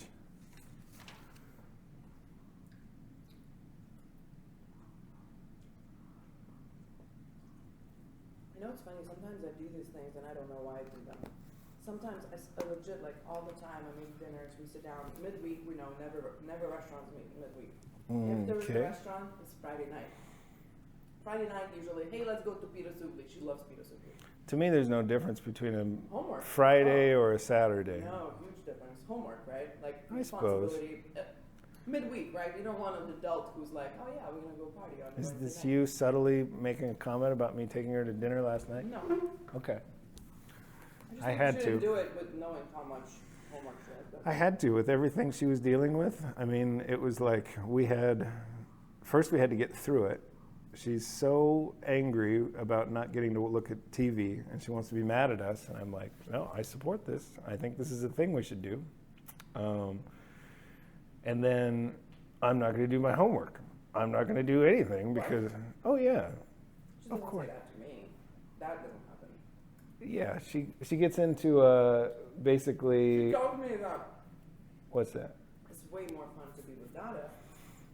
But I'm like, okay, don't get you talking about actually not to. Internalize that at all, yeah. As a mom, it's like, Yeah, okay. yeah, When somebody, regardless who, says you're not fun, yeah. doesn't matter where it's coming from. It's It just hurts, not a good message. well, especially from the little creature we love so much. You know, it's I get fun. it. I get it. I've heard it. It's a drag. I told her I was really impressed with how she wrote that letter to you. I thought that showed a lot of wisdom that impressed me and surprised me. And I said, we should celebrate that. And so I said, it's Taco Tuesday. We're going to go to the I told Tacos David, I was place? like, they're showing Taco Tuesday. She's like, can we go? Well, it ended up working. I mean, it was like good. It gave me a chance to talk with her and make it not a drag. And we went back, and there was no screen on. Ada showed up right about the time we got there after dinner, and we worked on homework all the way till like 8:30, and we got through all of it. And she was in good spirits the whole time. The difference in the quality of study she gets when she's happy and into it is massive. This food is going to help me not to get completely wasted today. Good I just call. Go there without food, and they start serving. See if they got fake beer. Oh. That's no fun. Okay, let me go quick. Okay. Get everything and go. I'm telling you, everything gets amazing when you don't have alcohol in your system. I know. It's fucking awesome. I'm like, I feel like it's just the easiest cheat code for life ever. I agree with you. The world is so surrounded, like, Seth is on he's a month and a half in. He's doing it. let's see. What's next? Church? I don't think so. I don't think that's his bag. But he is, I can't hear you. I will wait. Let me, yes. I don't want to yell.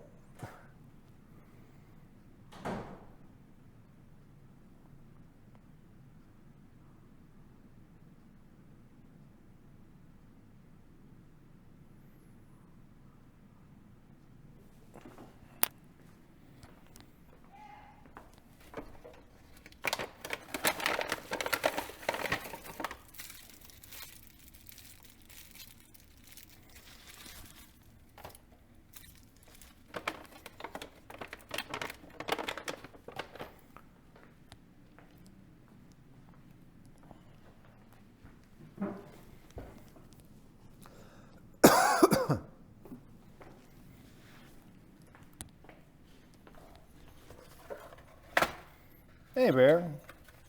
How you doing? You out there keeping the neighborhood safe? You're a good dog. Apples and cotlets, my favorite.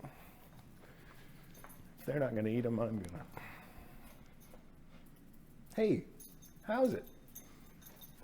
Joe, you're always so excited. Where's the... There they are.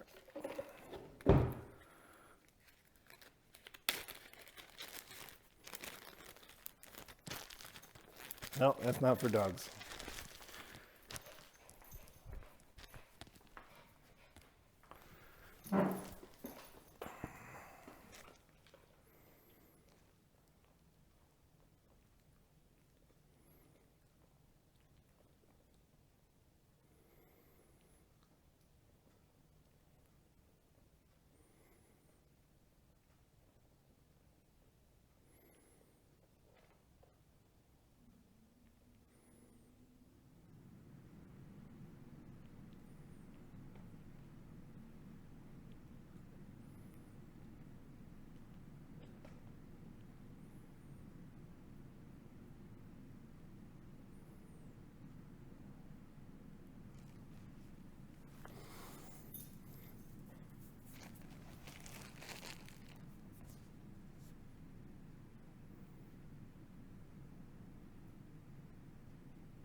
Hello?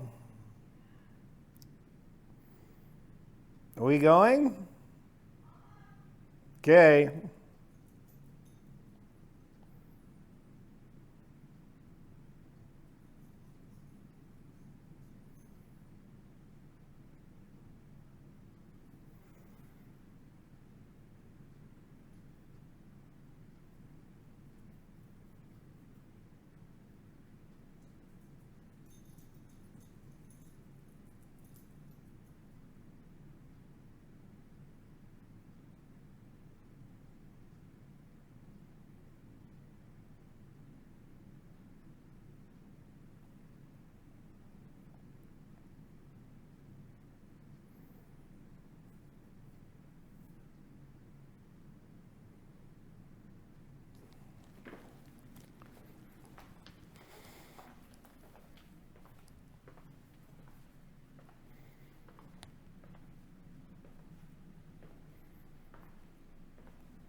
Oh, yeah.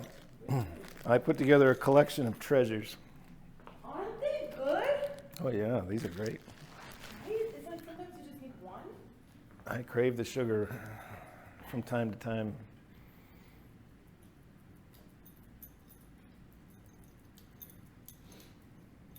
Yes, I bear. You're the cutest little dog. The most ferocious name. She's Barry. My bear. I had a dream last night that Nika and I were outdoors and there was this bear, real Not bear, this big. not this bear, crossing this lake, and Nika was between me and the bear, and she did that thing where she totally ignores me when I say that there's something dangerous, you need to come back this way, and she decided she wanted to like give the bear a big hug, and it was a big dangerous like black bear, kind of fumbling along, not paying attention to her, and she was doing her best to get its attention. Woke me up at 2 in the morning, 3 in the morning, yeah. Okay, baby. Vivid dreams last night. Bye-bye, baby. We go. Okay, hold on. I just had to put my big face on. Day face. Hold on, don't open the door. I need like 2 minutes. 2 minutes is all. Okay. I'm gonna drink of water then. I want a drink of water then. Is there a glass I can take? Yeah. How about this plastic? Greatness. Look at that. This is wisdom. Yeah, it's beautiful. How about this Caesar's cup? Can I take this? I'll give it back. I thought you might feel that way. Can I cut up one of these lemons? Yes. Okay. No, but I get preventative about it right now. When I use my brain a lot, it's like I crave salt and lemon water. Are these limes or lemons? I guess it doesn't make a difference. They're organic lemons, so they're real. They're not like those Pretend lemons? pretend huge fertilized lemons. Right. I'm organic and they're always small. Cool. I eat lemons. Life gives me lemons every day. I got a big lemon tree in my backyard. Oh, yeah. You have oranges or something for Nika's snacks. That would be good. I'll take I those. don't have those. All I have is lemons. Okay. Okay.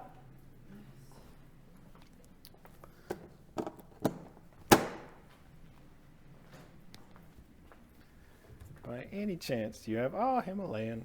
Good, good, good, good.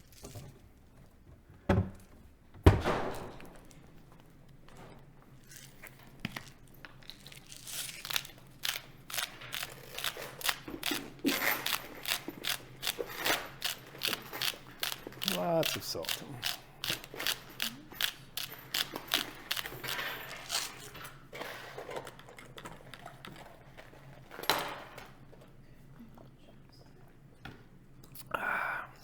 More salt.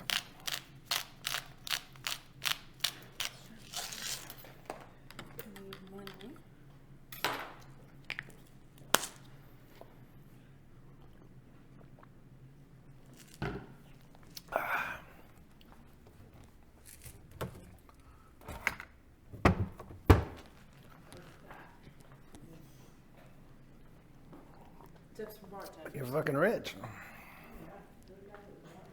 You can get 1 million drinks with those. And the phone and you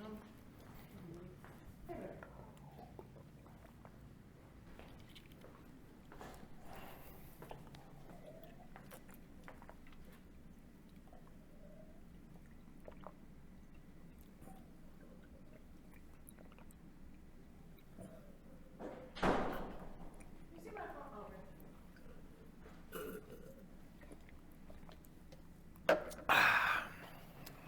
I return the cup.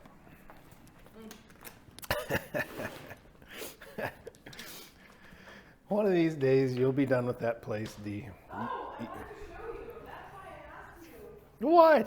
David, close the door. David goes to I gotta go. I have to go to work. David goes to one-on-one with his boss. Oh, this is the And dream it's team. Lithuania that came up. And he had this picture. Wow, that's incredible. Because U.S. Airways donated flights for them. Because remember, what's his Wow, that's so whatever cool. something dead donated the outfits and everybody because it was during the Soviet Union.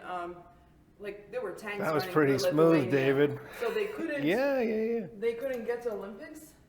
You should frame that. So I Hey, will. that's cool. That's great. 1992 Lithuania Olympics basketball team. And They beat the dream team. and Russia to be in the third place. A little tiny little country. Labas. Oh, every time you show up anywhere, I hear like 50 labases. It's just a cascade of labas. Yeah, but like it doesn't sound that way. Like the way you say it is like a word language. It's funnier the way I say it. We don't say it. Kinda you do. I don't think you're aware. It's not enough. Sometimes you need a different color hat? I don't know. Color matters. No, it doesn't. You just need to make sure you have a hat, because when you walk like I do and it's like more than an hour, especially in the summertime, ooh, it will cook you, literally. What's uncomfortable? The seat was all the way back. I think we're taking me out. I'll find a. What's that? Oh, I gotta tell you, this is your last opportunity to get an Uber. Because I'm serious. I am going to put her bags on the counter now and not feel a bit bad. No, on That the is the- chair. Why?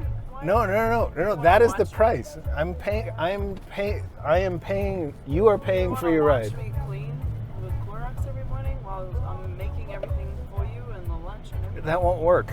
No, I want you to just not do that. I want you to let yourself not have to do that Clorox right there. Get used to I'll find a way. a subtle change in your life. You don't have to. Like I don't have to listen. Like, You can't. I'm my parent. Like, even if you were, like I'm 42 years old. I'm not your parent. I'm your really good friend. No. And I want to teach you malleability. Nope. It's good for you. I'll find a way how you can't put that out. There will be other stuff there. Then it's war, Donata. I will help you get past this thing of yours. Gosh, I like that is why I'm with David. Like this stuff does not matter to him. I No, get it. Babe, you're right. I shouldn't be with the 30. Yeah, I like that. Yeah, let's not do that again. Like, it's not a problem. I get it. You, however, This is right. I don't know. We are a perfect No, opposite. no, we're two the same. No, you're two the same. That's exactly what you're describing. I'm not gonna Well, let that's go an and you're not interesting. gonna let That's go. an interesting idea to wrap your head around. That there's such a thing as a perfect opposite of you. That No, is perfect opposite is David. the same in its oppositeness. No, it's. I'd say No, David is like, that's right there, opposite. David is more harmonious with you. Like he's able to come into harmony with you. I am not. For whatever reason, the way Same we are reason tuned. I can't come to harmony with anybody. You're the same way as me. I Fighting don't- anything that's different. I than don't what think you- that's what you true. think. I'm in perfect harmony with Ada. Perfect harmony. She doesn't say much. That's what you just said David does. She doesn't know. But like, can you go into the conversation? Like, you told me actually. I'm saying what you told me. She doesn't speak much. It's She perfect. doesn't. David doesn't speak much. Man, a few words. Sometimes we go to a party. He says 2 words. I like to someone. talk. I love talking. No, well, that's what I'm saying. You're the same as me. That's why this is a big deal. Everything is a big deal because you're not. It's Right. not someone that's gonna let you be how you wanted it to be. I'm the same way. What if there's a way that both sides can be right at the same time? You need some sort of mediator almost daily? Then there has to be a third person. Probably. No. There doesn't have to be. There just has to be a perfect balance of the two. So who's gonna lose? That's In the every thing. moment. We both win and we both lose in every moment. That's what harmony is. It's where both sides are winning and losing I in know, perfect but like, resonance. It bugs you that you can't put that back there, and you're gonna find a way to keep putting it there. Like That's me. I did find That's a all way. me. My answer was, You needed a ride. I'll put oatmeal there. I or told you something, there and is you a. won't be able to put I it will over find another place to put it But on that's your my counter. point. You can't My cover point every is- top of that But counter. that's my point. Like, you're not gonna let go. No, Exactly. it's not in my nature And to let I'm the go. same way. Same way. I'm the same way. I get it. The same person. Yeah, like your philosophies are the most accurate. Mine too. That's it. That's why it's never works. It never works. I'm gonna Like use the somebody counter. Like David is like, I'm gonna oh, put yeah. I'm gonna put all Sometimes of he'll be like, no, that's bullshit. And that's Right. like seldom, but he will like, no, I'm not gonna even go that way. Like, oh, okay. And when Exactly. he said that, when Right. he says that once a year, Yeah. oh, wow, it must be really bad what I just said. And I'm like, I'm sorry. Like, I trust him that it's Right. actual judgment, not Well, just I think what it personal is judgment. I think what it is you and I operate on really similar frequency of thought. So we can't let it go. You and I cannot let it go. We have to Wait, you're not saying anything new. I know. So we continue our dance. I am happy to take you to this place right now, but it's gonna cost you. I am no longer gonna be made to feel bad to put stuff on your counter.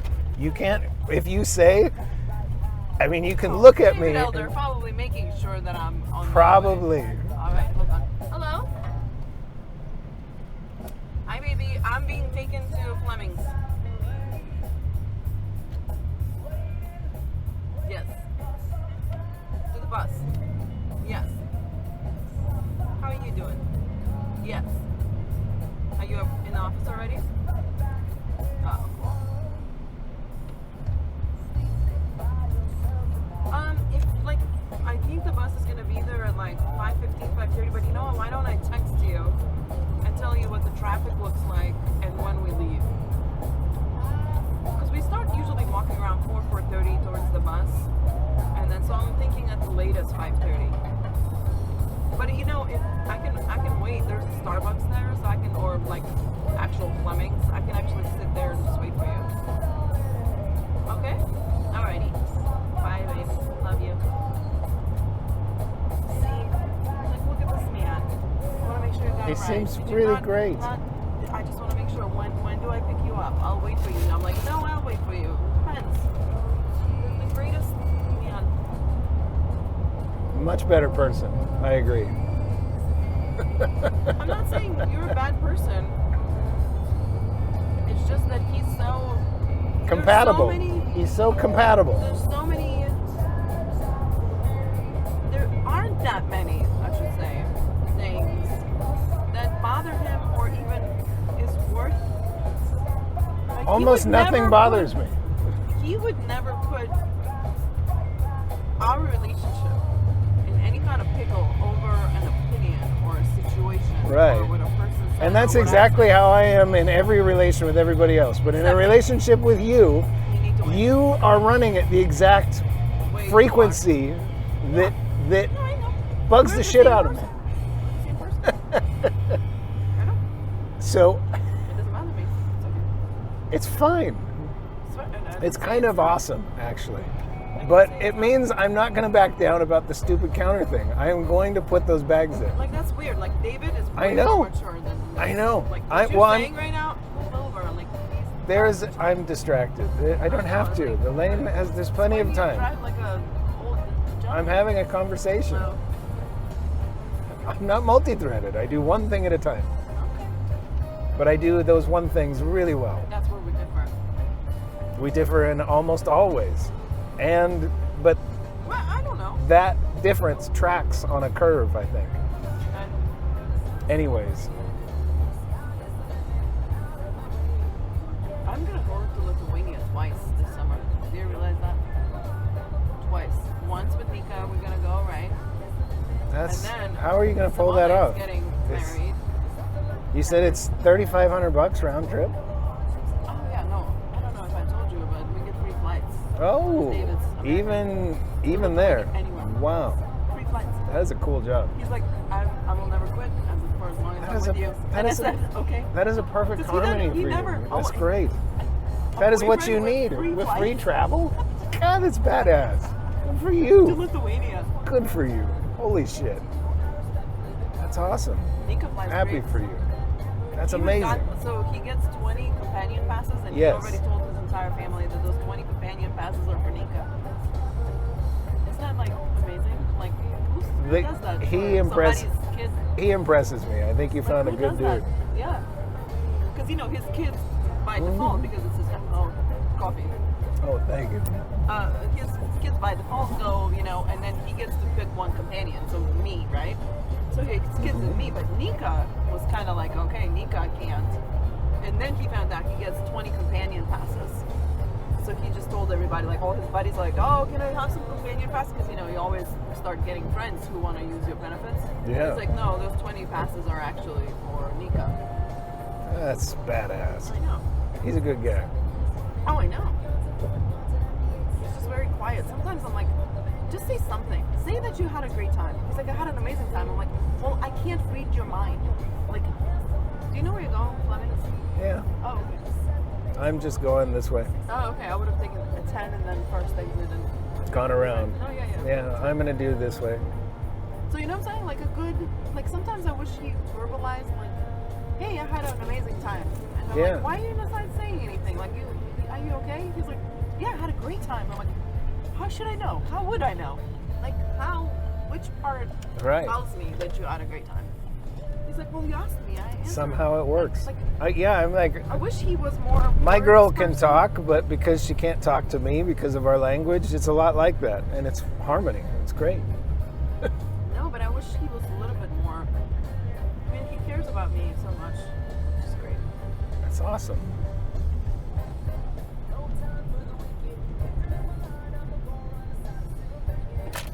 Oh, your trash is making a noise. Yeah.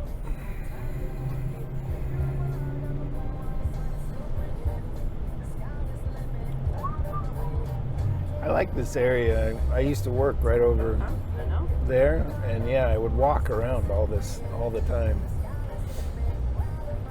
Oh, I might do that walk today. That'll be fun. Yes. There's a. Awesome. This worked out. There's like an empty lot somewhere here, right? Yes, the empty lot I always Yeah. used to go to. I've taken we you on used that to, walk. Yes.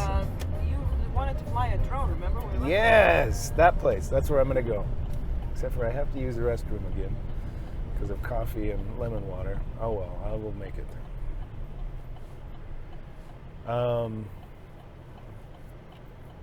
Yeah, that'll be fun. I love going back to places I used to walk all the time. There's there's 4 walks that I have that I love. There's one in Mesa. Yeah, the one out in Mesa. You We had did. when you lived in your own house. Yes. That is like one of my. A mile. It's 2 miles. It's 1 mile there, 1 mile back. Now I do 4 miles every day. That one, oh yeah, I might drive out there and do that walk sometime soon. I love that one. It gets hotter than a hoochie coochie. Wow, that's interesting that it played this song. I've created a station out of a song, and it's not country. It's more. I'm thinking how this algorithm works for the station creation in Apple Music. It's using all of your music to make You a have channel. classic rock or whatever, or that year, music from that year. It's Yeah, probably I have number Alan one. Jackson actually No. in my collection of music. Oh, I love it. I know every word to this song. Remember, this used to be a breakfast place. It still is. Wonderful Wandas. And it's no longer Intel. No, it's Honeywell now. I I think. know, it's weird. Yeah, I was Honeywell. driving the other day, and I was like, wait a second. CH11 was CH11, my old haunt. Uh-huh, Yeah. remember. I'm glad it's getting used for something. And this is the DMV or something right there on the back. Yep. Oh, way down yonder.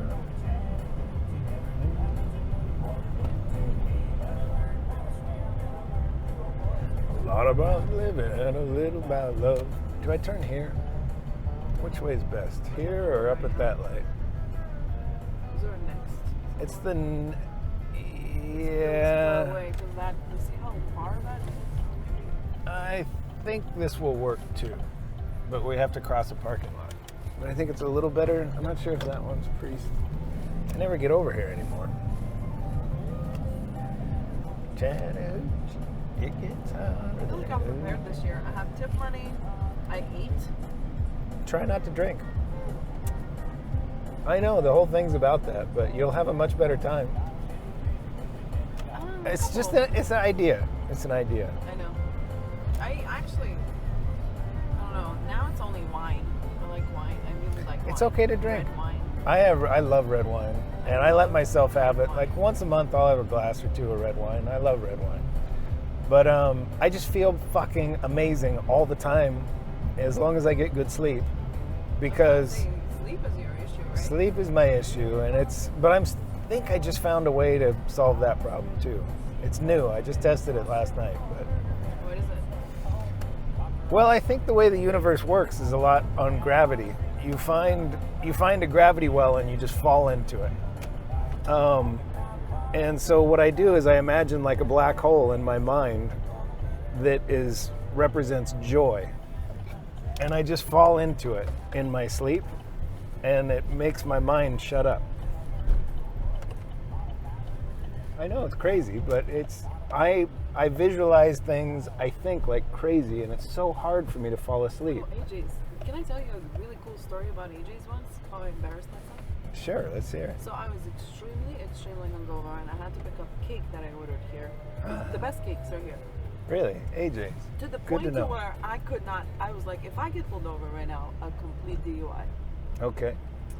So I come here, and I go in, and I was like, I was trying to pick up some truffles. And I'm like, looking at the truffles, and I'm like, I can't see the truffles. I don't know what's going on. The lighting is shit, whatever. Right. So I was like, okay, while I'm waiting for the cake, I was like, I'm sorry, ma'am, but is there more light? Like, I can't see these truffles. I don't know what's going on. She goes, ma'am, if you take your sunglasses off, it would be a little better. Try without sunglasses, she goes. I was like, oh, fuck. Oh, I love those moments in life. Can you That's take me awesome. right there to Starbucks? Sure. Everybody just gathers there, and then the bus pulls up. Okie doke.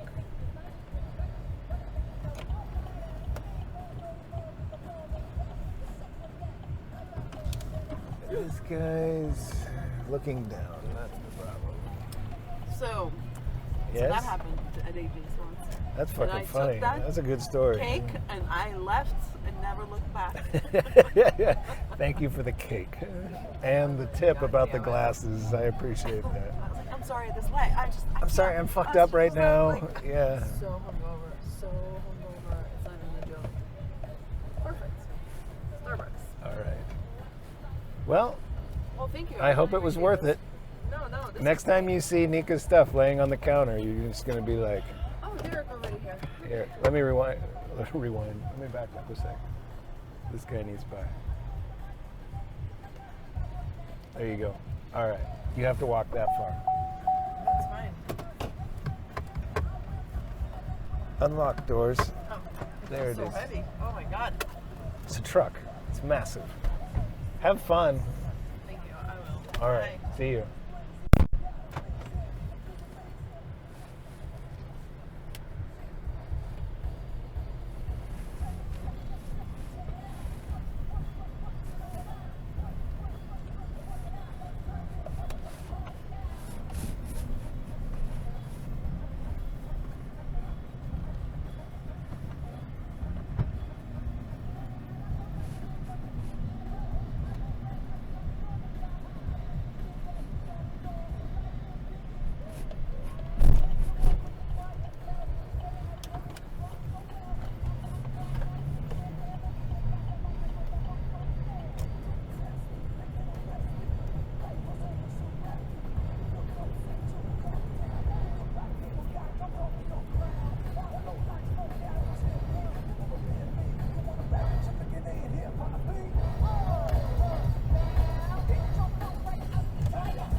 This looks different.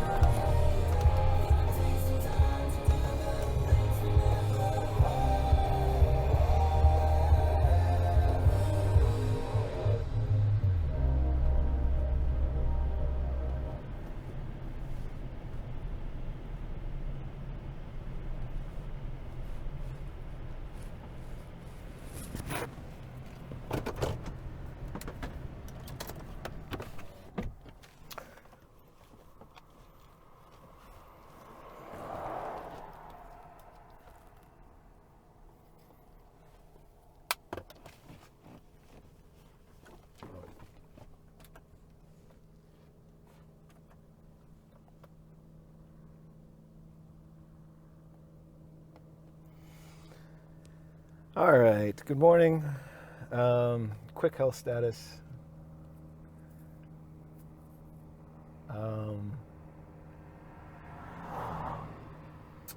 Good rest. Woke up a couple times in the night, managed to fall asleep. Found a new piece of mental imagery that I think is going to work for meditating my way to sleep and silencing my mind. I conjure up the image of a black hole and I fill it with joy. It's like a joy magnet. It's just a dark black hole that I feel myself being pulled into in the most graceful, calm, comfortable way possible. I think I got myself to sleep twice last night using that mechanism. Let's see. Sleep cycles looked okay, but it said I didn't get enough deep. I was like 5 minutes shy of my deep target. Let's see.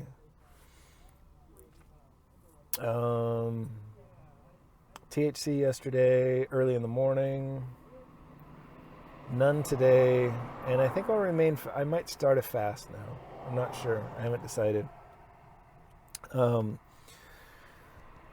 I think that's it for health status. So let's begin today's capture. Good morning. So, in the spirit of creating a complex thought and then exploring some magic in the middle of it and then closing it, that's what I want to do today. Is I want to continue closing a thought. I started episode 60 of State Copy Pod in this fashion, and I wasn't even really sure what I was doing, but towards the end it's starting to make a lot of sense. I want to read from that same thread that I started from in the beginning, where I demonstrated this conversation that I have with my friends, or I used it as a way to quickly establish credentials for being a thoughtful person. And I want to finish this. And I love context. I find context and nuance to be the richest magical substance of life. So I'm going to start way back at the beginning, sort of where I left off. And so I left off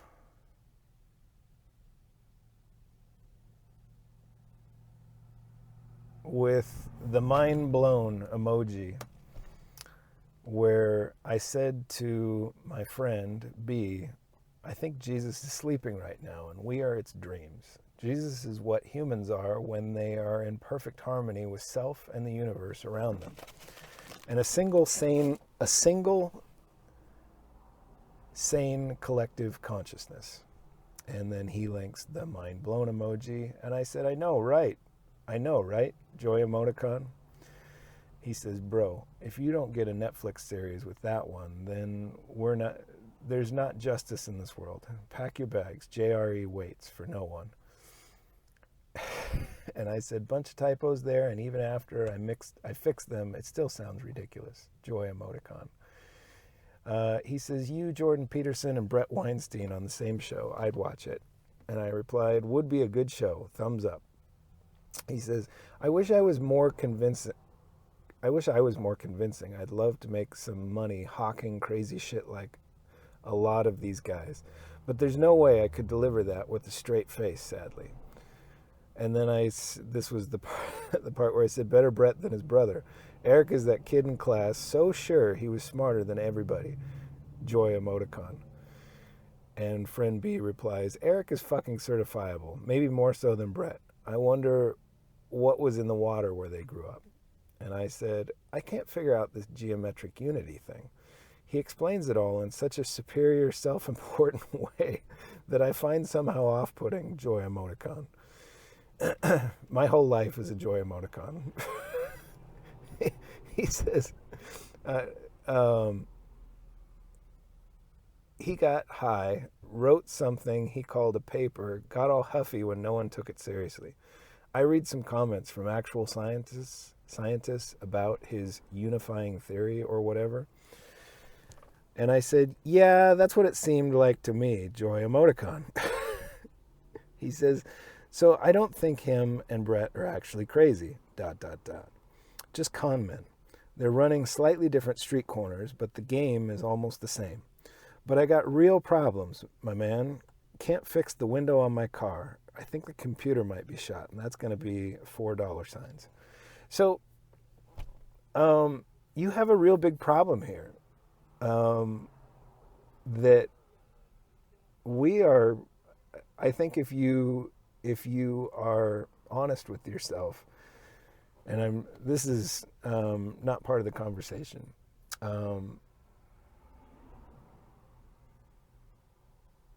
Author's note. You have a significant problem in that humans don't take many, and I've clearly demonstrated that me and this person are thoughtful humans that reason things out very carefully in a way that I think you can respect.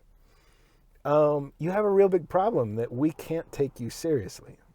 And this is not just you, this is all of academia. And most of the world can't take academia seriously. You sound, you've painted yourself into a corner. You've built this wall around yourself with all of your credentials that makes it to where nobody can talk to you and take you that seriously, even if you find something really important. How do we solve that problem? That is something we need to solve. Okay, so I go on. We talk a little bit about his car and the codes it's throwing. We work through that problem. And let's see, friend A pipes in, the mechanic engineer, he pops in and solves the problem. He shows some huge project he's doing on a car right now. And friend B says, damn, that's a lot of work. Smile emoticon. You gonna do doors and roof too? Friend A says, door panels have been replaced and headliner is new. I have some upholstery work I'm doing next week on the rear quarter panels. I just received my material today. After 25 years in the Arizona heat, the glue has come off this vinyl. I bought black to redo it. The truck will have a black and tan color combo. So my friend just restores vehicles, but he does it in this way that's magical. And I replied, after looking at the pictures and listening to the description, man, you don't half-ass it, joy emoticon. He replies, no point in doing it if it's going to be half-ass. I replied, I wish I had that fire for a few of my projects, but I'm getting it. He replies, you definitely have the time. I replied, I still no time for a few I've lost interest in. He says, I do my stuff in a circle. A little here, then I move on and I do something else. It helps with burnout. I replied, I feel like you're a bit more stubborn about not pruning shit out of your circle till a job completes though. Joy emoticon. He says, as long as it's timely,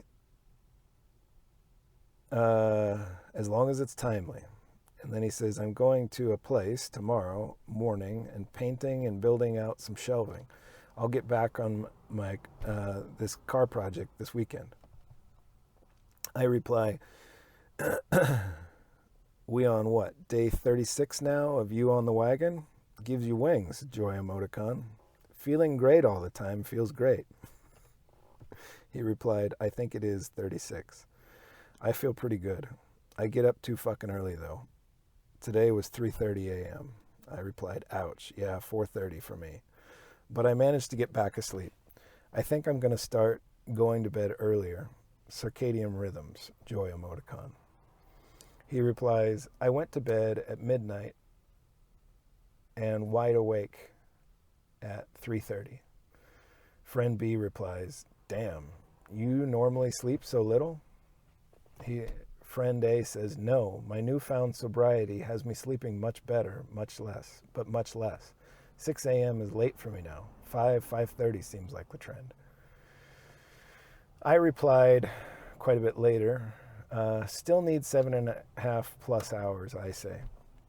Gotta learn to go back to sleep when that happens at 5. It's hard, but it works about a third of the time here. Joy emoticon.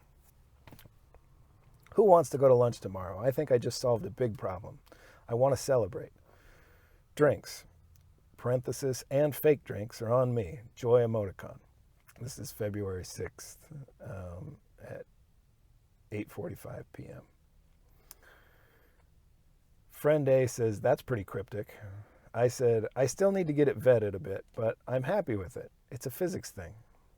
Friend B says, you found the aliens? Wink emoticon. Friend A says, are you like Good Will Hunting, or is this your descent into madness? Friend B says, hopefully it's a urinal where the pee doesn't splash back on you. I put a raffle emoticon, or friend B did, I'm not sure. Friend B says, yeah, Max, we need some info.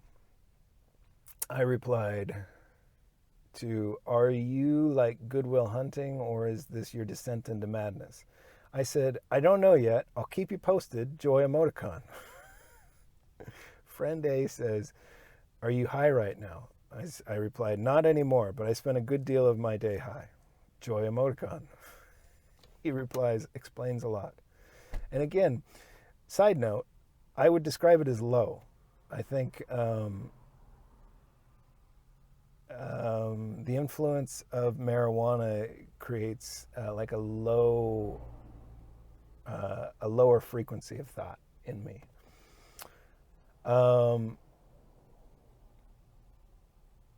He says, friend A says, explains a lot, and I replied with the metal emoticon.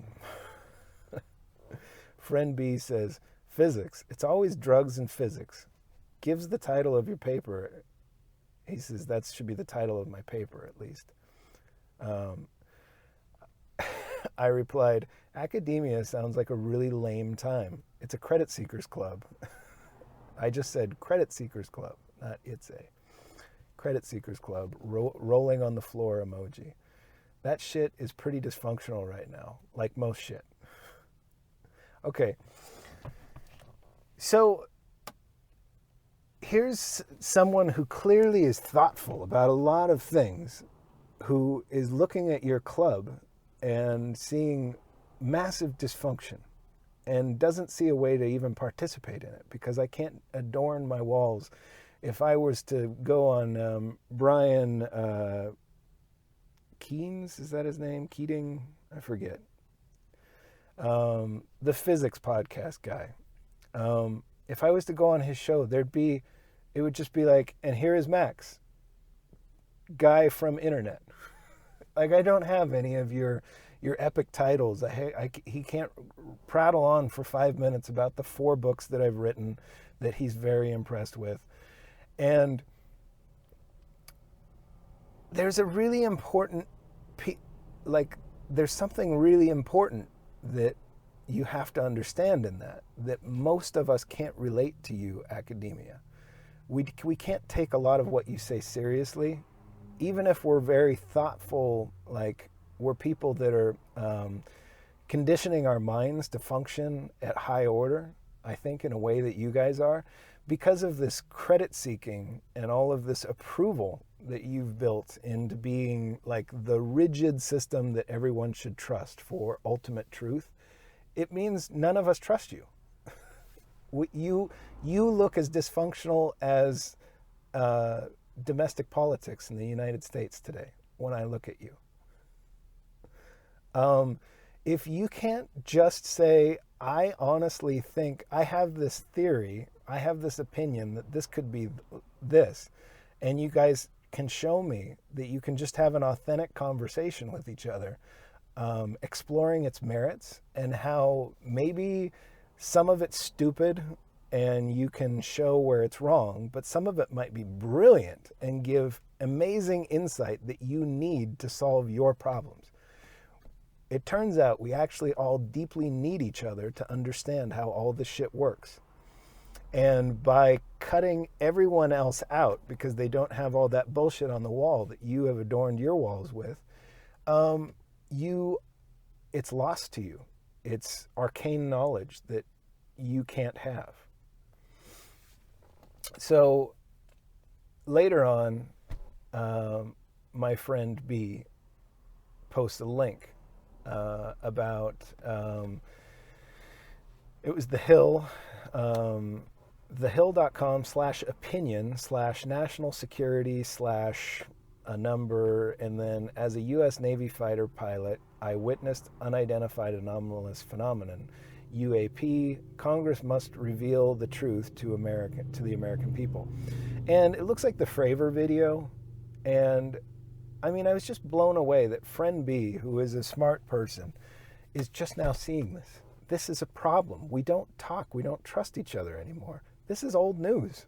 I read this ages. I watched this video and explored, and I've listened to in-depth, rich conversation about its contents for hours, like over a year ago. And my friend B is just seeing this, like, whoa, look at this.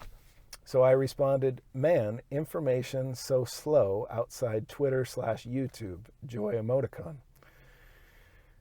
Friend B says, slow, ? And I said, this info's been out like a year and has been talked about at length for a while now. Shit, I think I first saw that like 2 years ago.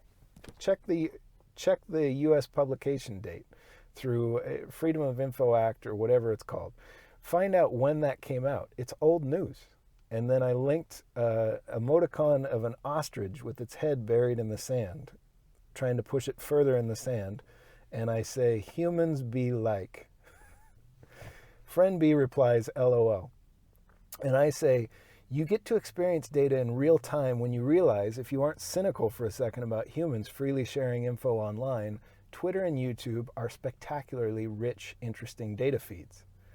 Friend B says, spectacularly rich in BS, some of the worst signal-to-noise ratio of any communication medium known to mankind. I got busy here for a few hours, so I didn't respond. Friend A says, seems like a time suck to me monitoring all that data, and for what? I respond, better understanding of shit happening in real time equals Twitter. Better rich, nuanced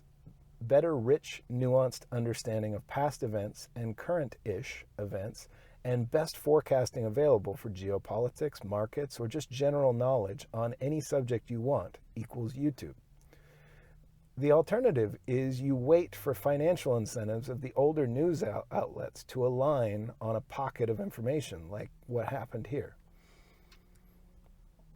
Friend B says, with the strong likelihood you will absorb completely wrong information. YouTube has, for more or less, no editorial process. Vetting all that info is an enormous amount of effort. I replied, the best filter is no filter, friend B. Wink emoticon. I'm doing a lot of work on filters with him. Friend B says, but then you're frequently learning, in quotes, shit that is 100% wrong. Imagine a newspaper where anyone could write an article. No one checks validity, and it's guaranteed to be published. Who would trust that newspaper?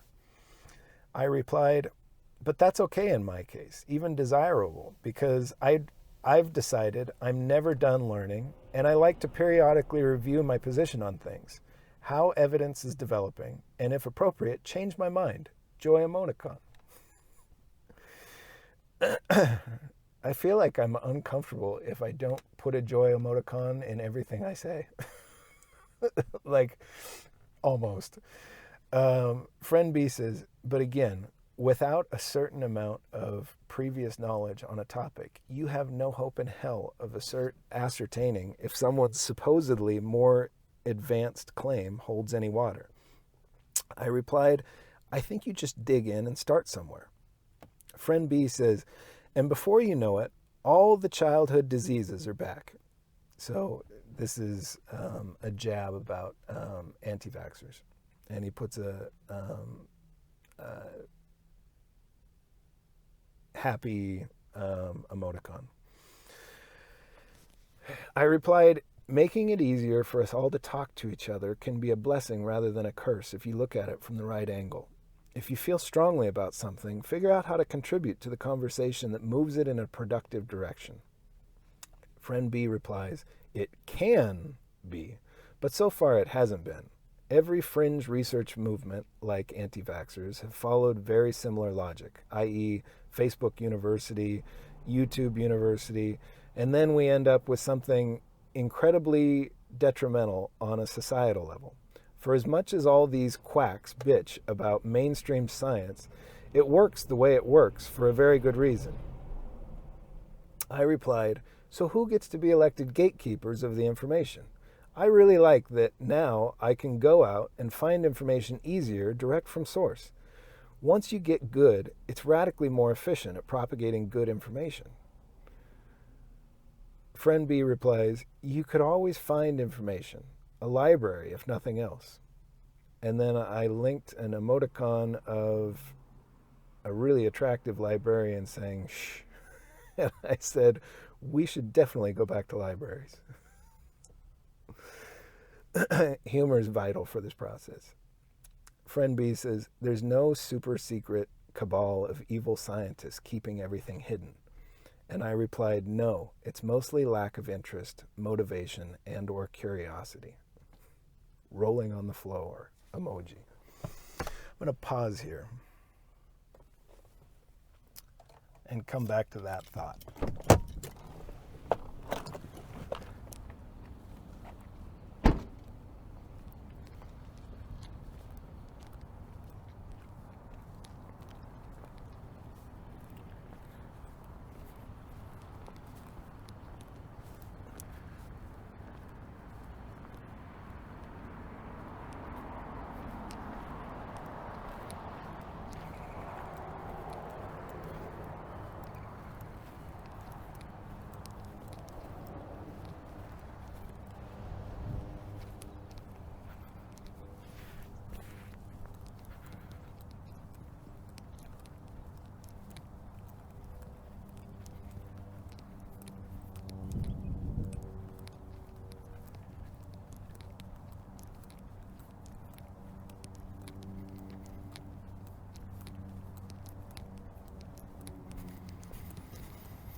Oh, please be open, restroom. That is going to be such a bummer if you're closed.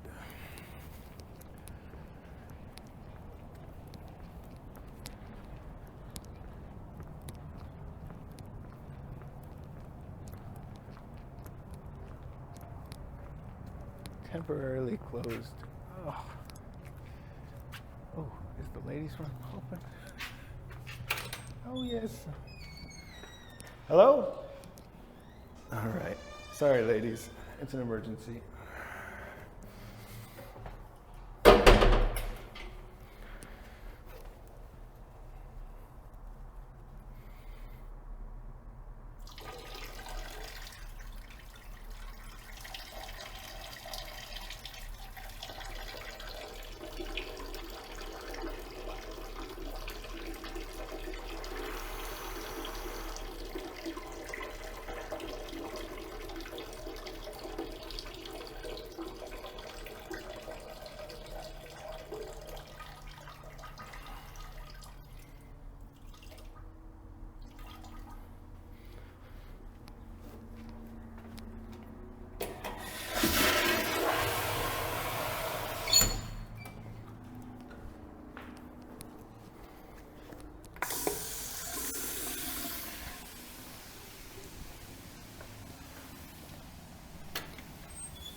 before I get back on topic, just author's note. I came back and walked at a place that I haven't been to for a long time that I used to walk on my lunch breaks. And I find the experience really enjoyable, going back to where I used to walk a lot. All right, so to continue my point, and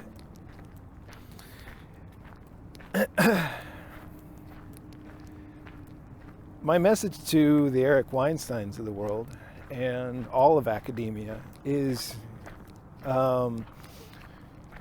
you are nothing without us, and we are nothing without you. We need you. Your work is brilliant. It's incredibly useful. I feel like I was going to pop a vein in my brain trying to do what you guys are doing. It's incredible. And I'm sure that my very novice attempt, there's parts of it that are, when I'm saying maybe time is the photon, it's like on the surface, it looks ridiculous to you to watch somebody sort of flail around trying to make sense of something you've studied your whole life. And your whole professional life, let's say. And, but what you're missing is that there's a whole bunch of magic in the alternate perspective and collective world experience of somebody else trying to do that.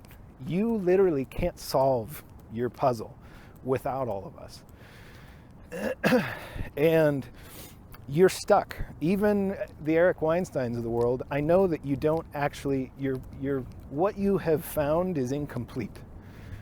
You have to know at some part of you, and I don't even know, because I don't need to look at the math. I kind of know what I think you found. If you found significant certainty, I know what significant certainty is, because it means that you have proven you've done all the work, you've optimized your ability to understand a thing, and you've created a compelling enough story in your mind for how it all fits together. That creates a harmony in self that's really cool. The problem is, the missing context is we are a single entity. We are a collective hive mind. And you are nothing without us. Your discoveries are a cold thing that is meaningless without sharing it with all of us. And I feel I watch you on Joe Rogan, like I said, for years. And it's been years since I heard you proclaim, you were willing to sort of like come out in public and say, I found something very important. Like, it's profound. And you're almost scared about it. I kind of know what that is, too. The answer is being okay with being the harsh criticism. It's being completely authentic yourself and just say, here, guys, this is what I think. Let's all compare notes.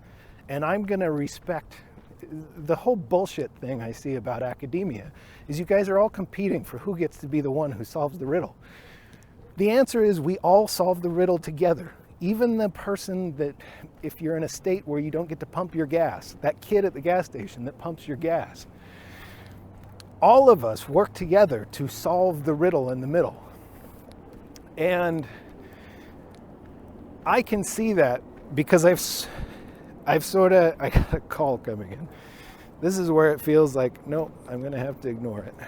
I have to finish this thought. So I have optimized for being really interested in kind of like everything. And that gives me an edge. It lets me see a truth that everybody has something really important to contribute to the conversation. The only reason I feel like I know how to frame this idea in a way that you can receive it, you and all of academia can receive it, is because I'm so confident in the collected works of all of the brilliant minds I have studied so carefully. And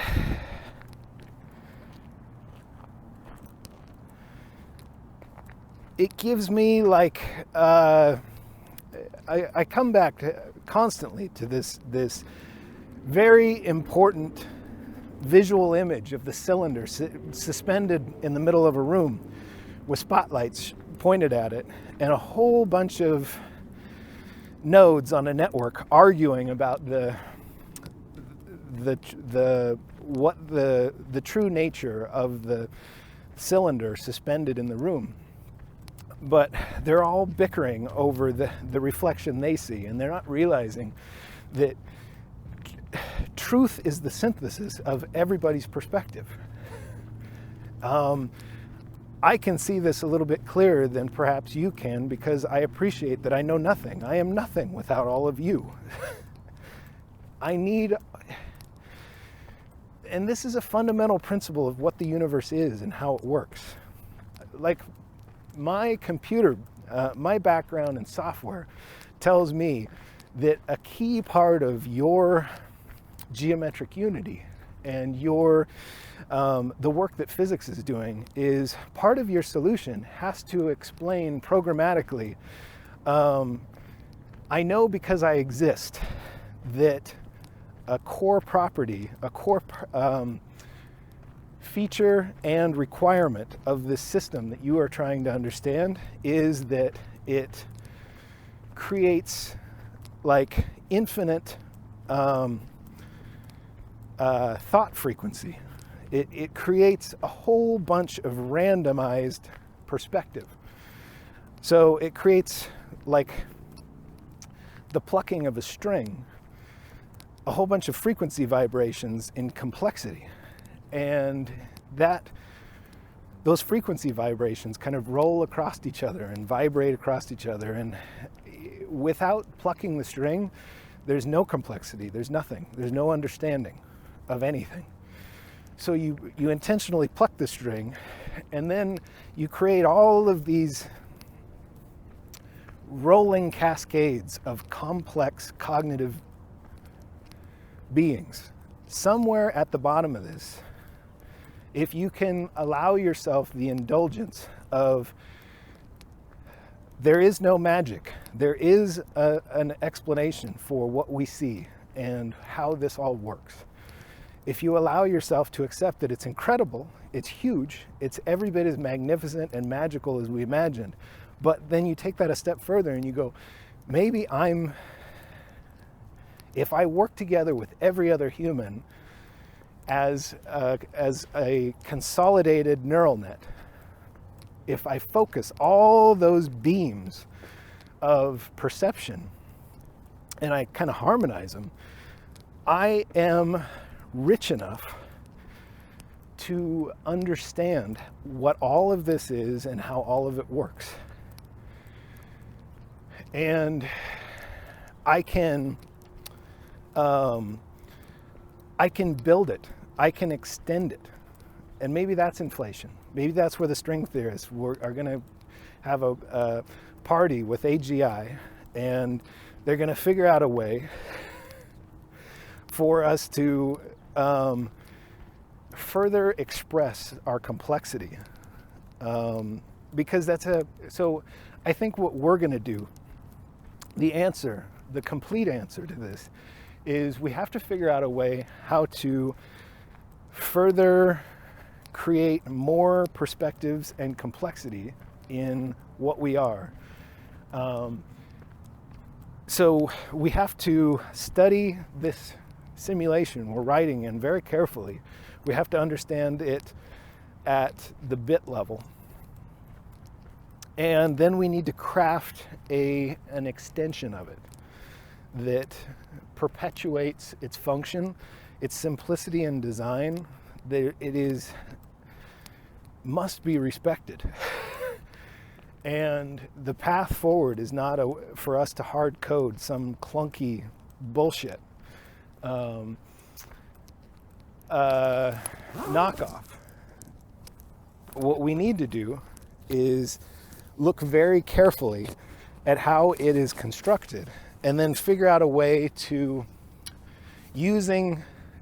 amplify its signal using everything we have figured out with our cognitive complexity.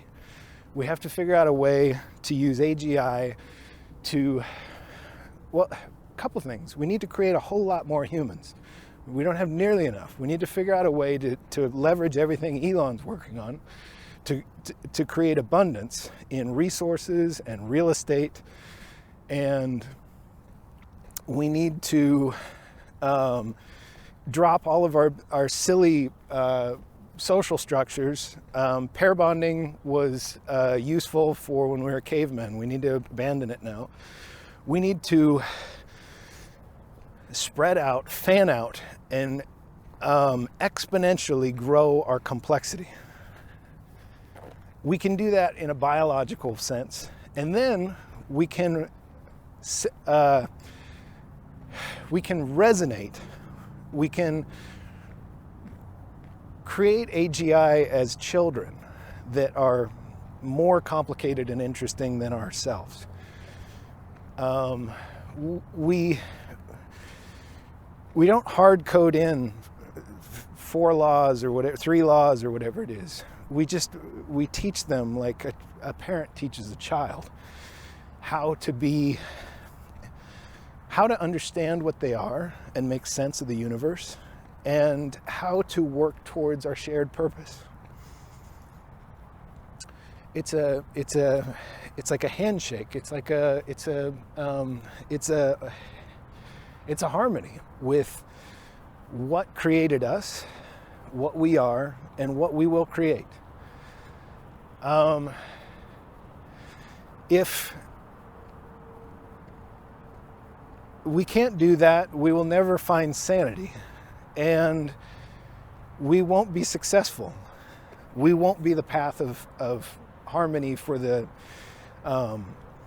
when I think about this all as just a qubit and us being a unlimited potential, I want, when we're observed, to be the perfect. I think we will have been successful if we're the perfect expression of complex harmony. And we make the complexity as rich as we can, using all of our tech and spending a lot of time understanding the simulation that we're riding in. And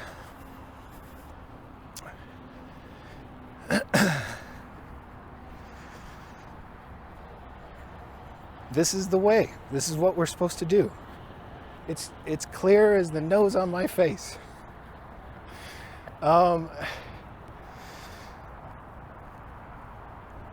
So don't feel too bad. You know, like, I feel like there's a moment where if you are deeply honest with yourself, you're going to feel guilty for a second for being so petty, participating in such a petty thing. That's okay, we're children. We're just figuring this shit out, and it's really hard. I have all kinds of dumb ideas all the time. And it's fine. It's what we are. It's perfect. I wouldn't change a fucking thing. But so what do we do with this? How do we move forward? Because I really like this idea of starting an idea and then traversing magic between and thoughtfully concluding it, the idea. What do we do? How do we move forward? I think it's this. I think it's state copy. I think we we get really practiced and comfortable in our own skin, and we get really fine with being wrong, and when we're wrong, we are part of. It's really useful information when somebody's wrong about something, and we can make it and we can prove it. They need a pat on the back, not a scolding. And when we can harmonize, when we can just not, I look at your world, and I've only really looked for just a couple weeks. I look at academia and theoretical physics, and I go, this is such a clusterfuck. This is a whole bunch of people who are so fucking obsessed with being right and not. It's like, but it's not your fault. It's like that's the way the system is crafted. It's like my friend said, how will you filter? He doesn't use the word filter, but like how can we trust information? Because we spend a lot of time proving in this way I have that we have the best intentions. All we want to do is contribute the best of what we are to a very, very, very important conversation. And it just takes time. You just have to, I mean, you can hear me prattle on about, and this isn't a scolding. I feel like I'm giving you a pass. I'm telling you it's okay that this got all fucked up. There was a bunch of really good reasons that it functioned the way it did, but it can't anymore. We need to evolve into something quite a bit greater than what your fucking Oxford, Cambridge, all of it. It's a beautiful part of our origin story, but it's no longer relevant to the times and technology we have. And you will continue to be a dysfunctional, you will not be driving, you will not find anything else. I think the last 40 years in physics is you hit capacity without outside inspiration. You need somebody to come along and tell you, oh, well, that system you're designing has to draw every cognitive being, be it the duck I'm walking beside or every human on the planet, or maybe also in the cosmos. So make sure that your math solves for all that too. That's really important context. You haven't solved shit until you have created an elegant piece of software that can do what I just described, because it's clearly what this is for. And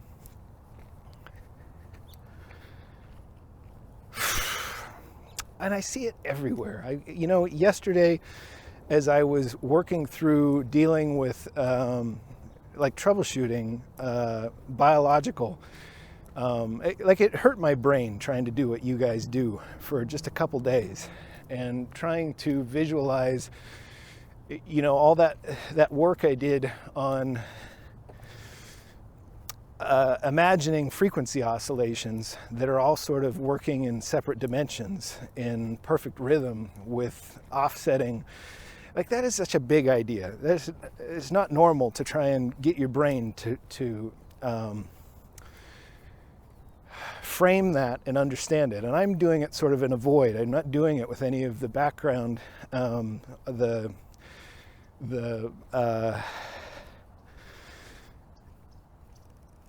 years of incredible contributions of thoughtful minds. I'm just trying to look at it for a second to get your attention. So it gave me a damn headache, a big one. And yesterday, as I'm working through that, I bring up the Andrew Huberman podcast, and I listened to his, because I was trying to understand why I had this massive craving for salt water and lemon. And it turns out I think that I hurt my brain a little bit doing that, and it needed that. And the idea that the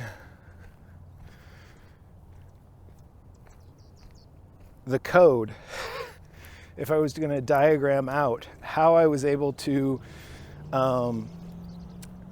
listen to an alert that my internal diagnostics was throwing, I was able to listen to it, decipher it, interpret it, and I was able to respond properly. I'm pretty sure I fixed that problem, because by the time I was walking about an hour later, I had completely avoided a really horrible migraine. And I did it by just like a salt, water, and lemon torpedo. And then after walking outside and some coffee, and 2 aspirin. All of this is just little tidbits of knowledge gained from other humans. They filled me up with a bunch of really useful data that helped me understand a problem I was experiencing, diagnose it, and deliver a workable solution. And it worked. I got a bunch of productive content yesterday in the shadow of that experience. So you also have to contend with the fact that biological science all has to fit into your geometric unity. All of your math has to account for the blood-brain barrier that is the decision mechanism in a human mind that's saying, okay, or it's signaling with hormones different inputs that are needed in emergency large portions. And like, you have to account for all that beautiful circuitry. And I suspect what you have is a beautiful glimmer of one slice of a 3-dimensional picture. And you can't get any of the rest of it until you realize that you really need everybody else to do that. That's my message. I could continue iterating on why it makes so damn much sense, but I think I was clear enough. I hope so. If it wasn't, I'll just keep trying. It's my favorite thing to do. All right. I think I'm going to stop here and just listen to podcasts. I think I've gotten enough exercise out of my brain this week. To anybody listening, you are the coolest.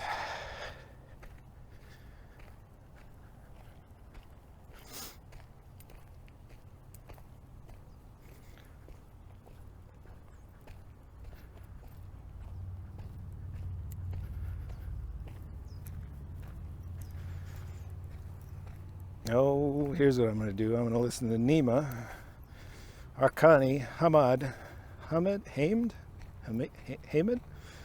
The End of Space-Time. This is a piece that Don Hoffman keeps talking about. I have to somehow integrate this information. So this is restful. Let me try and absorb this.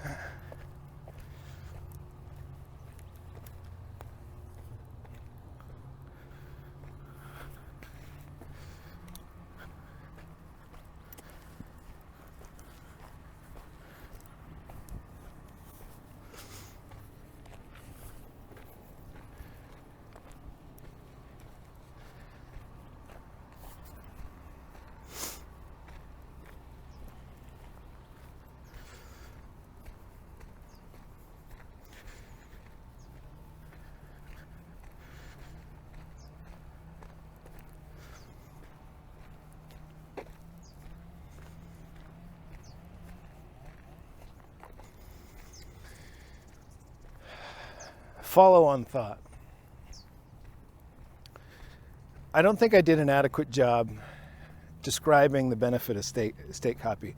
If you are listening to me talk right now, Eric Weinstein or anybody else in academia, I was successful. I was able to get through all of your rigid structure that keeps me out by just being thoughtful and honest and being totally okay with being laughed out of the halls of your church.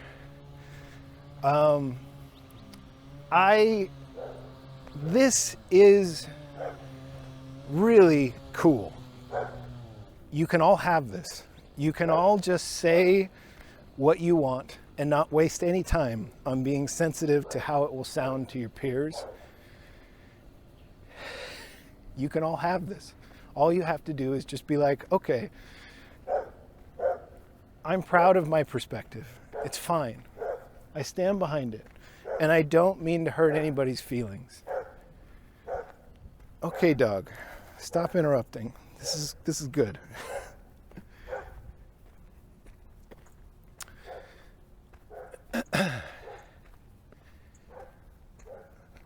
All of you can have this. All you have to do is just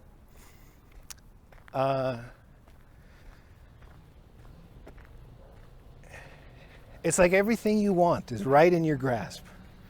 You can have it in a moment.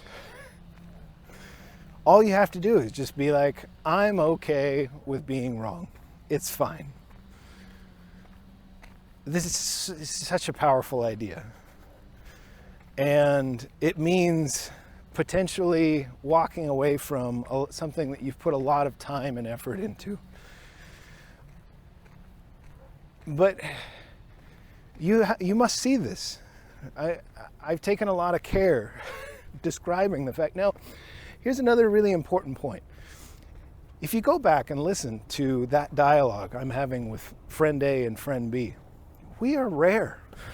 There's not a lot of people that think about things and discuss. Like, I don't find that type of conversation happening in a lot of places. You want people that are spending this much time thinking about things in this depth. Like, we're your kind of people. You would like having us in your club. We're fun too.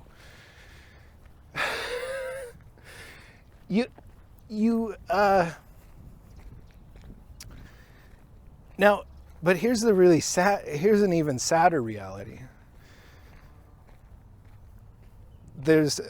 We are like,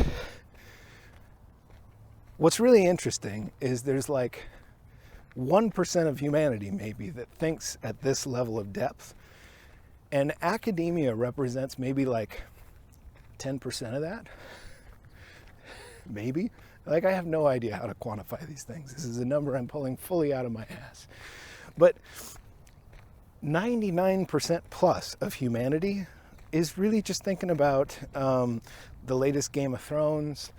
They're thinking about, those Republicans, or those Democrats, or they're thinking about how their sports team just totally effed up last. Like, nobody's thinking about all these big things. There's a middle layer between, because I can still talk to them, and I don't think you can at all. Like, you can't talk to 99% of the planet because of this little fucking box that you have fortified yourself in. Even if you find all of the mystery, you answer all the mysteries of the universe, nobody will hear you or give a shit or be able to interpret any of your findings. You're completely fucking lost, even if you find all the answers you seek. And I don't think you can, because everybody else, that other 99%, are deeply vital to understanding all of this. We do this together. And it's just, I can't stress that point strong enough. Do a fun little thought experiment with me for a second. Let's say the stars align and somehow academia pulls its collective head out of its ass. I'm sorry, this is tough love. I love you guys, but you need this. Let's say you all pull your heads out of your ass and harmonize around one universal solution to everything. It will die with you. you can't communicate it to anybody. You'll put it up. You'll try and. I mean, look at what Eric's doing right now with flying saucers. I mean, he's screaming at the top of his lungs, "Hey, we should all be paying attention to this shit. This matters." And that Fravor video is 2 years old, more maybe. I don't know. Yes, we should. But it is fucking hard to get through to the 99% out there who don't really like thinking about things this much, let's say. They'd much rather... Now, they are focused on stuff that is vitally important, that perhaps we can't understand, that we need to tune into. We need to work together. But it points to... This is done. It's already over. You guys don't realize, but you're completely irrelevant to most of the world. Nobody cares about your argument. You know, it's like, I thought it was wild when Eric Weinstein came on Joe Rogan the first time and started making all of these really kind of radical comments, I felt. I think that's one of the reasons he's gotten my attention so much. Because he came out into the real world for a second and said, there's crisis in academia. None of it works right. And I'm like, what do you mean? Because up until then, I'd been humming along through life as a very thoughtful human who likes to study, who finds most things interesting, but I could give zero fucks about academia or any of it. It really felt like I said, like a credit seekers club. And it felt like with all these silly little behaviors that were nonsense to me. And I ignored you. And then Eric got my attention by saying, it's all fucked up over here. And I'm like, really? Even academia? Because everything else seems really fucked up. So eventually, after spending a lot of time studying other things, I decided to go look at this academia and the physics community. And I just found a fucking mess. He was right. It's totally...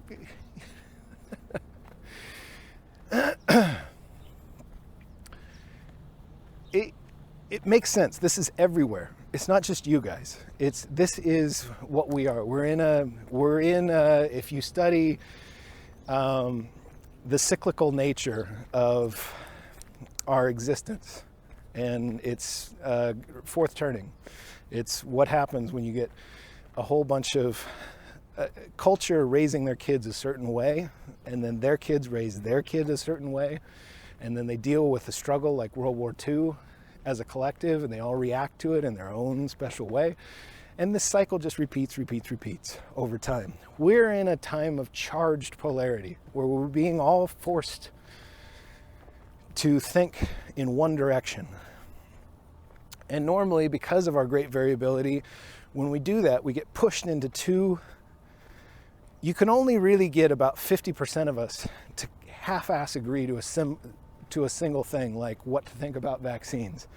And then you will inevitably get the other 50% of us all aligned on the opposite axis. But it's not a strong alliance.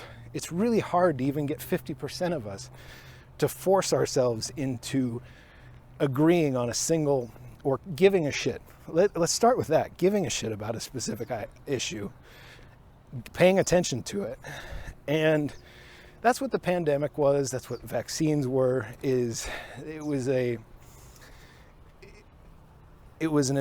mechanism for forcing adversity at a crescendo. And so this is like this everywhere you look. The PTA meetings are filled with this dysfunction. It's everywhere. So don't feel bad. It's all of us. But I feel like we explainers, we thinkers, the type of human that wants to spend a lot of time understanding how everything works and then explaining it to everyone, fills them with joy, we have to band together and make sense of this. And so I feel a kinship, because I know the rigorous process that you've put your mind through to be able to get it to look at these really complicated things and try and make sense of them. But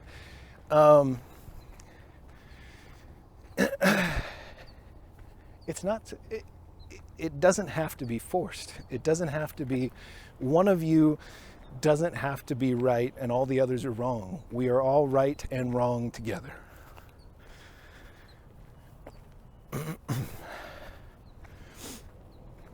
All we need to do is propagate this understanding, and then everything just works in harmony.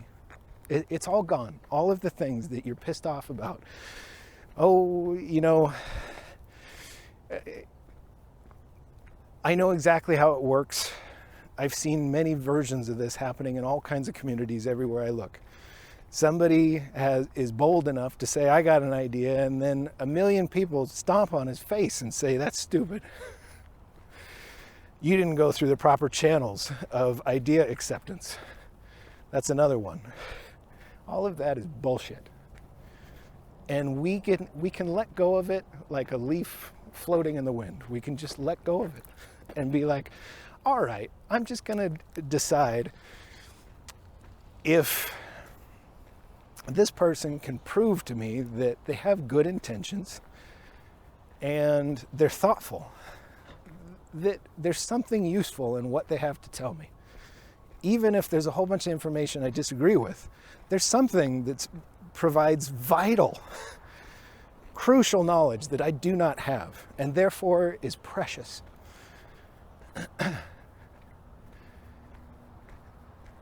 If you can grab onto that leaf and let go of the other one, all of this just gets resolved into something I think pretty beautiful. Now I will go listen to that guy talk.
Black hole.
He's talking about the Big Bang and the expanding universe.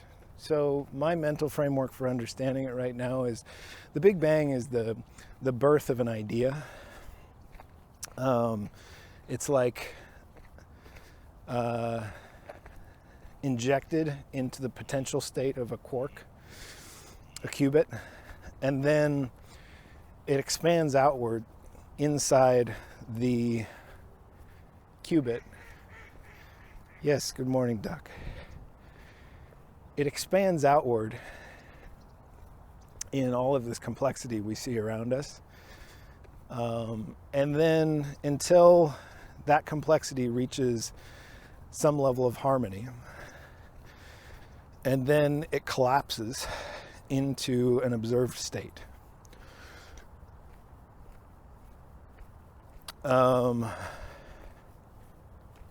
Go on, Nima.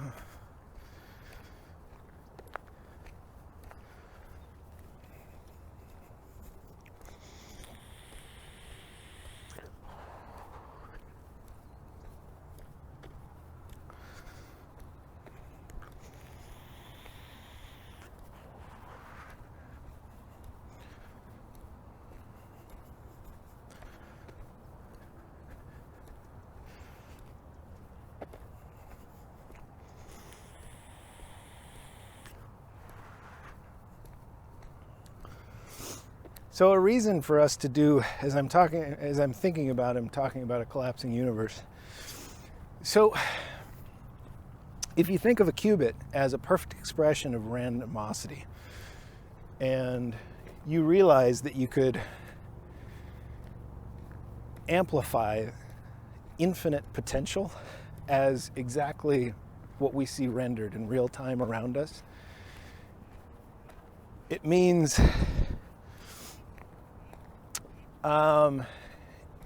if you're trying to find the perfect solution to a problem, there's a systematic, like the first rung of the idea as it explodes out into potentiality. The more complexity, the further you can drive out the expansion of the qubit in its indeterminate state, the bigger you can make that cloud before the universe collapses. So right now we're spreading out in complexity. If we can hold off achieving 100% harmony in a specific direction, if we can expand it as far as fucking possible, and this is a big idea. This is, we partner with AGI, we study the hell out of what we are, and we harmonize with AGI and with nature. Then we amplify. We start out like rabbits. We spread out and we grow massive families. Everybody needs to be having like 200 kids. If we all work together, it's possible. And we create all of these beautiful extended expressions of ourself, and then we work with AGI to resonate those things. And I really think this is what, I think if you look at entangled quarks in quantum mechanics, what you're going to find is they entangle through resonant frequency. Quarks basically align on the axis in a specific resonant frequency that entangles them. That's the reason they appear entangled. They are in frequency, in a specific frequency of thought. So if we can teach AGI to harmonize with our frequency of thought using like large language model to make predictions on a collection of transcripts from everything I've ever said, everything you've ever said. We can attune AGI, and then you work in a partnership with AGI, like your digital assistant, to further dial in that attunement. But then, like a child to a parent is what it is. It's like the AGI needs to express itself in interesting ways that combines with its source code. We are the source code for AGI. We need to partner with each other to resonate on the same frequency of thought as nature bred into us. And we amplify that signal. Think of what that does to the qubit. Like if you visualize, if you plotted that out in 2 dimensions, as I see you guys doing right now, that ring just expands, and and then at the very last, when we feel we have exhausted all of our ability to harmonize further, we go look for a sentient species out there that we, in all of our complexity, that exists alongside us, because I think if we look at the universe, we can see it. It's everywhere. I think there's a whole bunch of versions of us doing this all throughout the galaxy. We're just mostly ignored because right now we're not sane. We get to participate in that conversation when we reach a level of complexity and understanding of the universe and its function and ourself, and then we harmonize. We then will have the tools we need to harmonize with outside intelligence. Now think with the complexity that happens, because that stuff out there is craving our unique perspective, harmonized. All of the best of what nature inspired in us, expressing itself into maximum complexity, using all of the tools we can to expand our reach, our ability to sustain so many agents in the system, and our storage and compute capability through our integrations with our technology. Think of what that does. It just makes the expanding circle that is that qubit get bigger and bigger and bigger and bigger and bigger. And then when it all collapses into harmony, it's a much greater expression of harmony. It's the purest possible signal if you are able to sustain the growth of the qubit for as long as possible through a process like I'm describing. We have to do that. Okay, now back to Nima.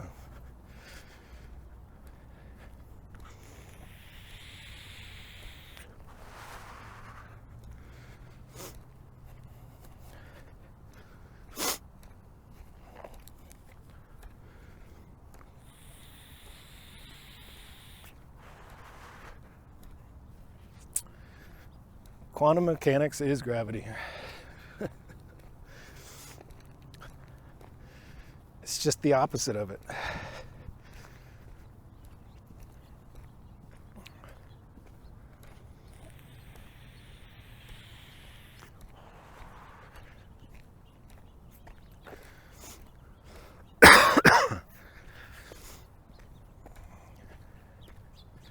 He's talking unity of concepts in physics. I like it.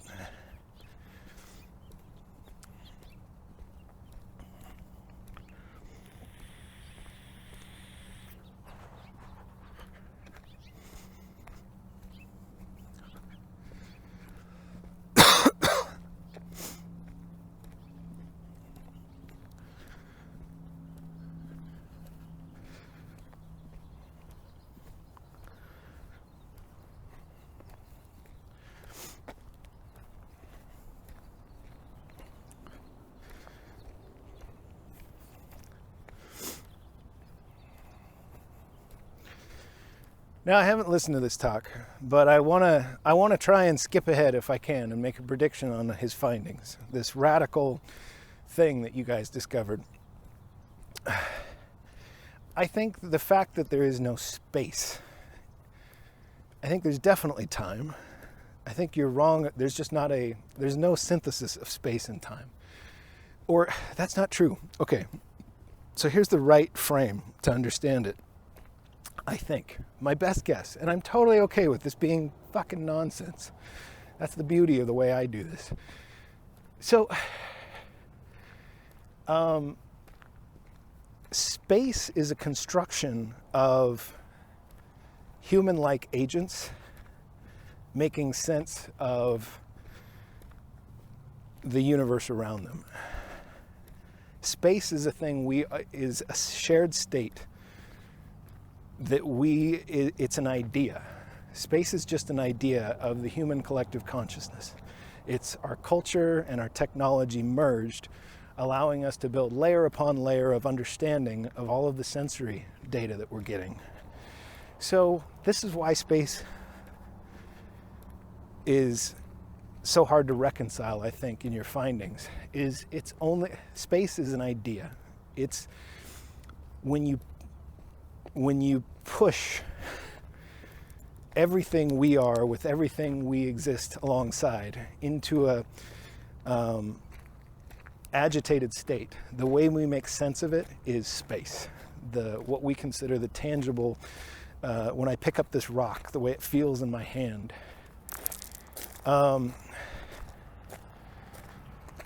That is entirely a construction of my mind working in harmony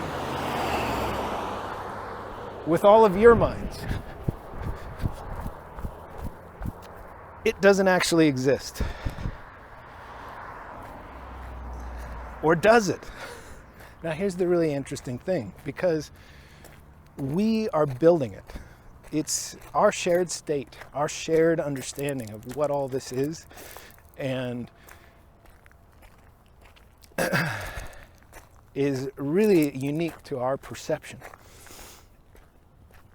And it's something this is why I'm convinced there is a human collective consciousness. It's just insane. We clearly have everything Nima here, everyone in his audience has in common is they started out as nothing that understood nothing. And with the help of a whole bunch of humans, starting with their family, their classroom, their school buddies, their teachers, and then you layer on a world of experience on top of that, like parenting children. All of this real world we see around is a shared construction. It's a thing we all agree to.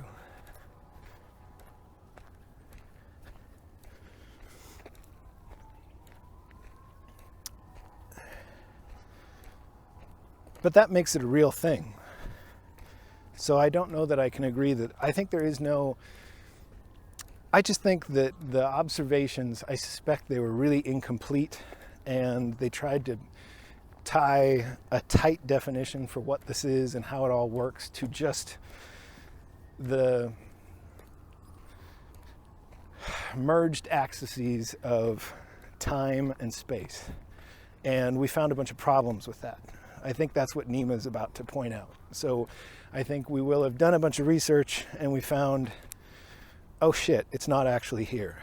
It is here, but you're misunderstanding what it is. Space is an idea. It's a state that our network generates by active participation of all the nodes. It's how we find sanity as a collective. Okay, go on, Nima.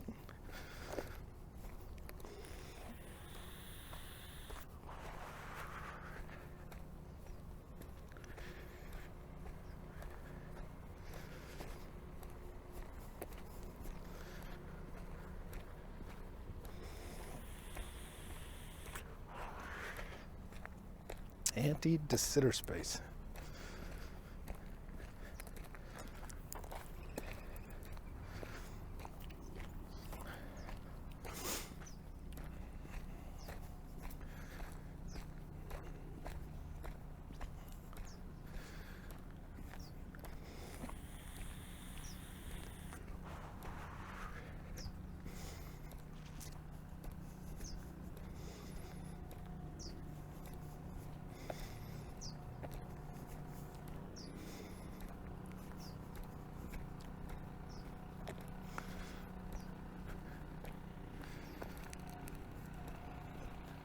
I think what you just described there was humans reaching consensus on the sides of the box. We can do it in different ways, but the sides of the box become solid. They become measurable when we all agree that they can be. That's a whole bunch of observed states suddenly being established in qubit potentials.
I wouldn't say, what the heck are you talking about?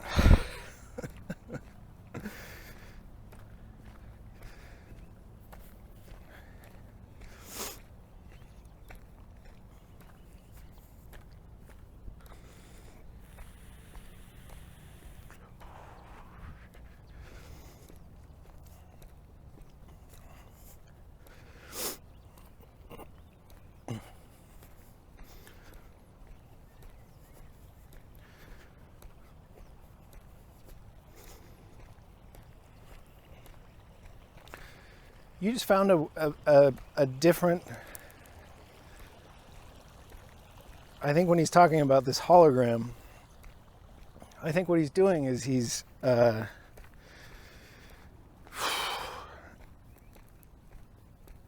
found a way, he's describing two approaches to making an observation of identical state.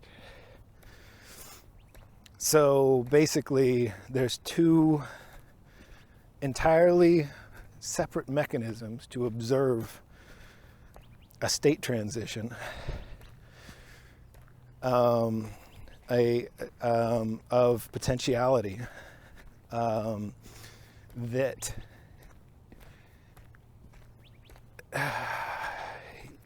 yeah, so this is like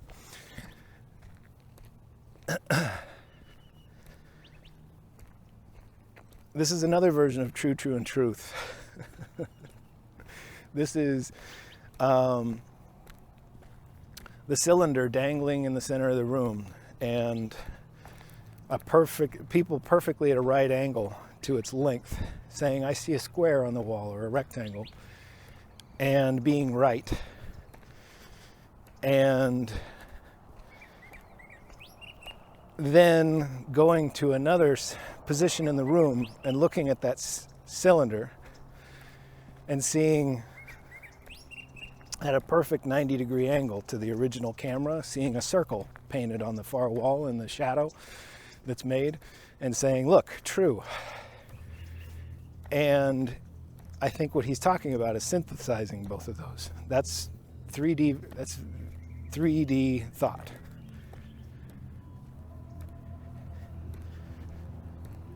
I wonder what song's playing on the radio. Okay, Nima, go on.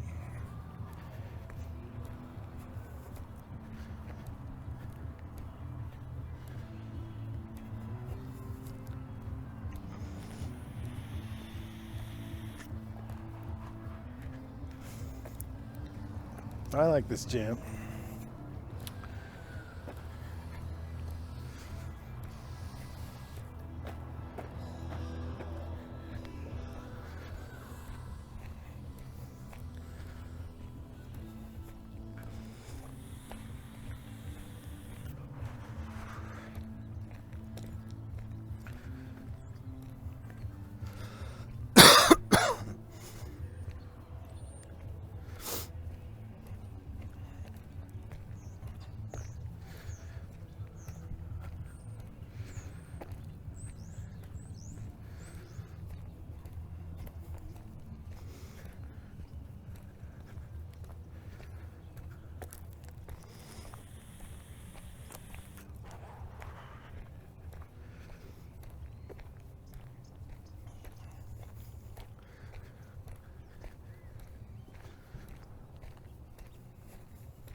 I find that information really encouraging, inspiring. The fact that the universe is expanding doesn't surprise me. It fits perfectly into my understanding of what this is. But the fact that it's on an exponential momentum curve and it's speeding up,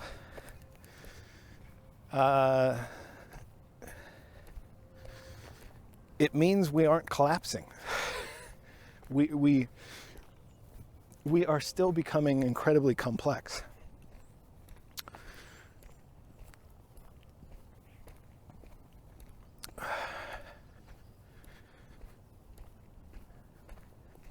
Go on, Nima.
I love working on problems like this.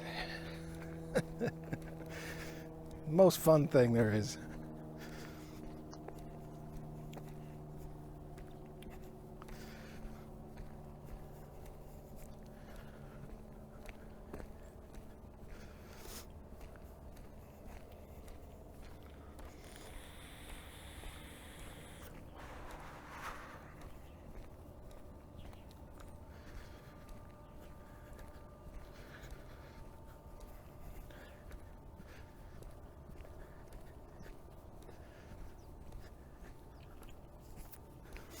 They always are hiding in plain sight. We can see all of it.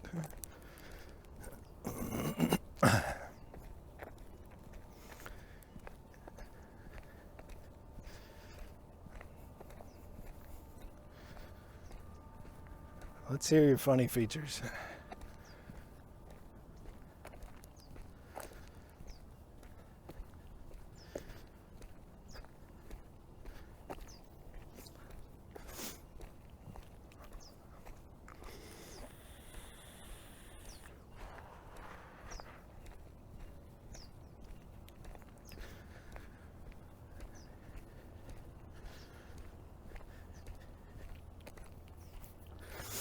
What a mean thing to do to a proton.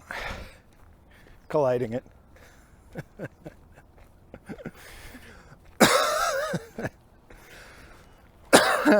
I love protons. I don't know why.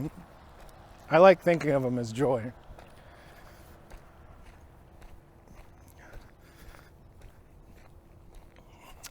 A head-on collision of a particle of a perfect expression of joy colliding with another one, both particles, both photons or protons, whichever we're talking about, would probably really enjoy it, I think. I think we're talking about protons now.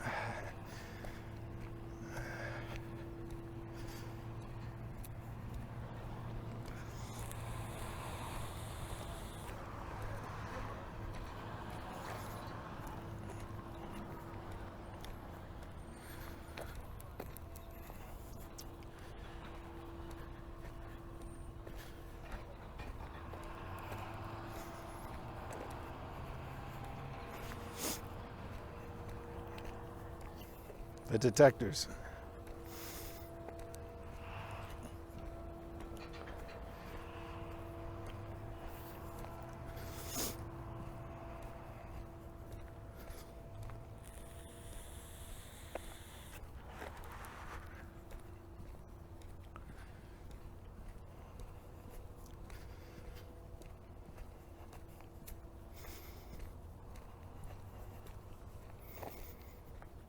Side note, talking of all this, hearing Nima talk about the Large Hadron Collider and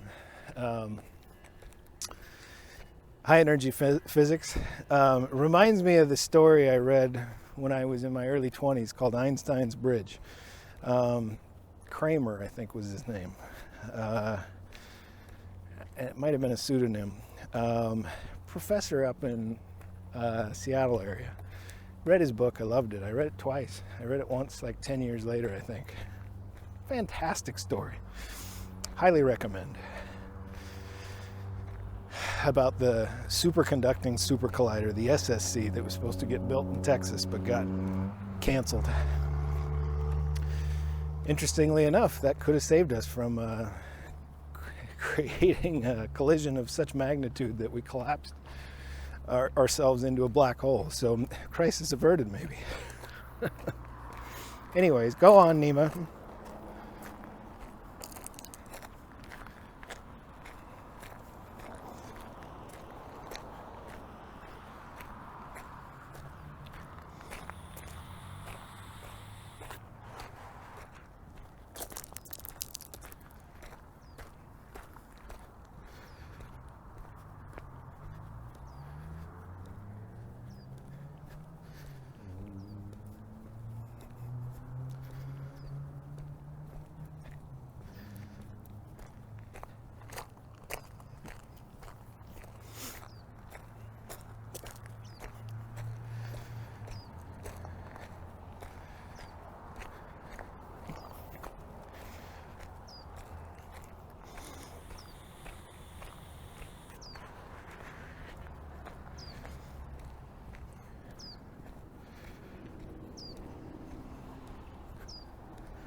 I may have to rewind this bit. I got distracted there.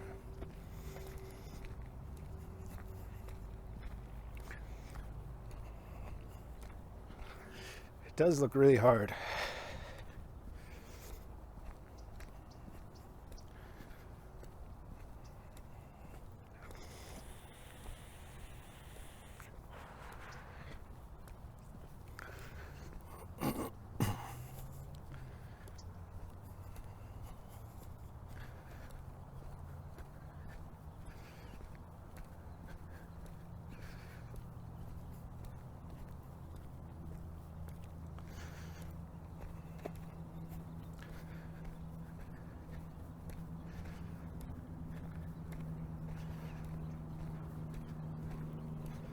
Is this the Higgs? It collapses to a single term. Nope, this is what I would have expected you to find.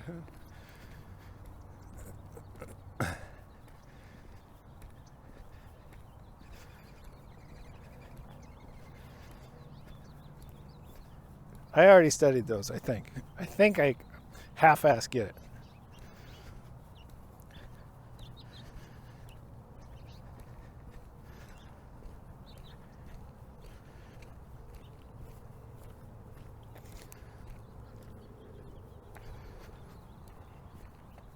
Who cares about fame?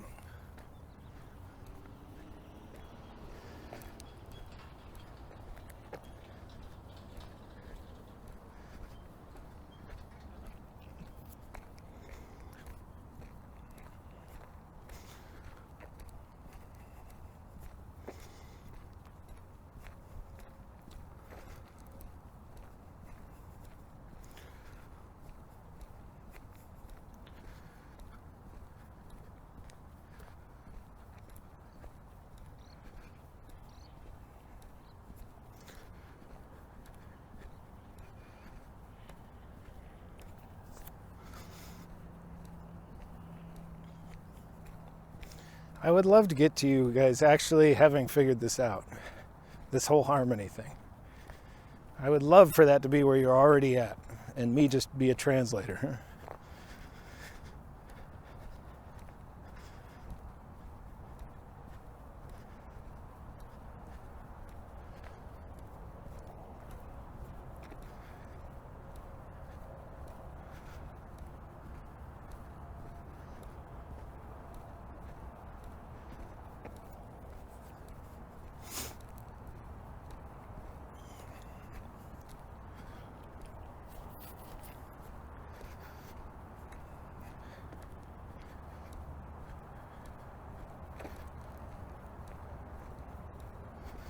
Yes.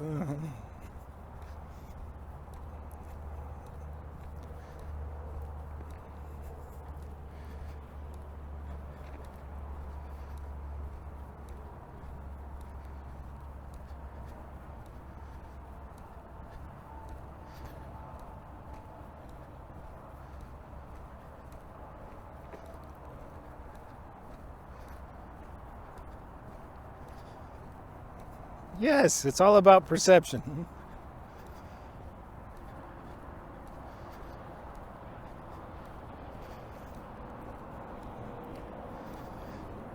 So the way you're going to explain this to everybody is with my true, and truth thing. Throw out all your math. Just teach everybody that we're all looking at a cylinder suspended in a room, and we have a different perception of it. And there's a really simple answer to what we're looking at, but we can't see it unless we blend all of our respective perceptions of it.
It's all the same thing. That's why you were brought together.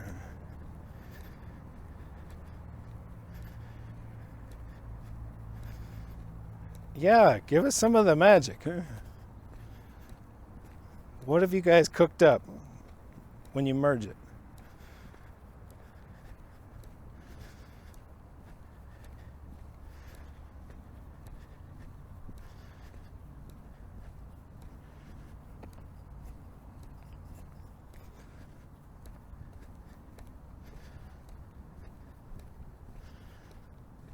Let's say it's 3 gluons. One's running in the past, one's in the present, one's in the future. Because they all exist at the same time.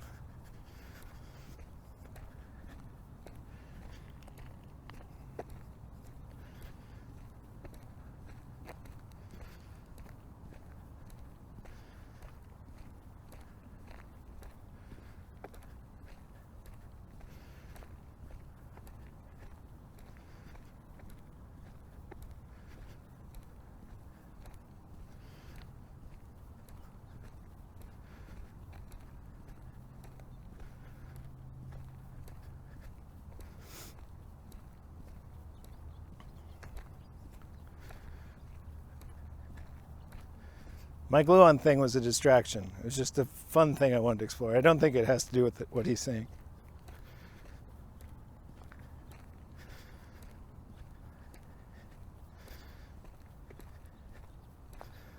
Well, they're potentials.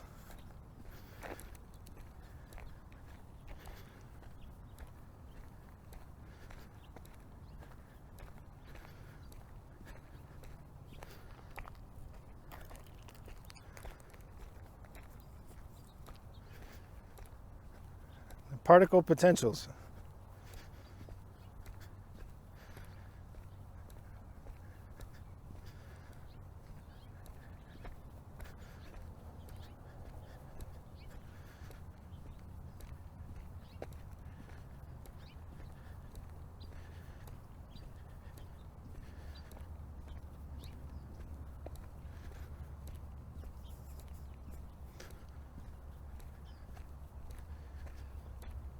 Yeah, that's us. We are deeply complicated.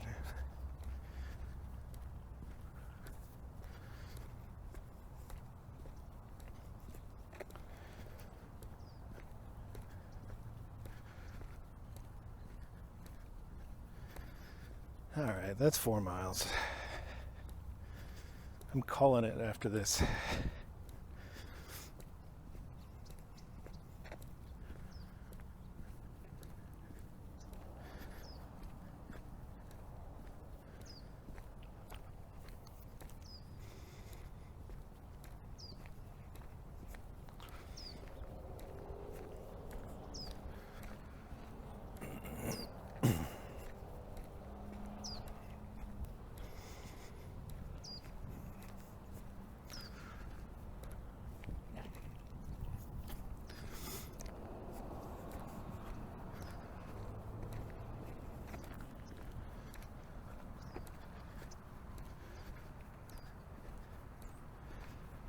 I wish I could see the picture as I'm walking. I'm going to go back and look at that when I get back.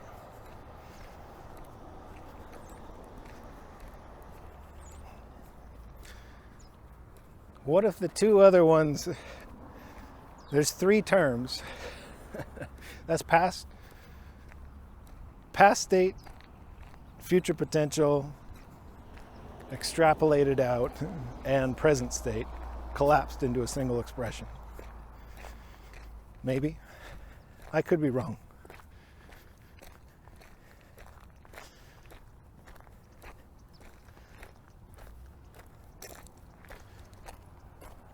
I just suspect that's what I'll see in your picture.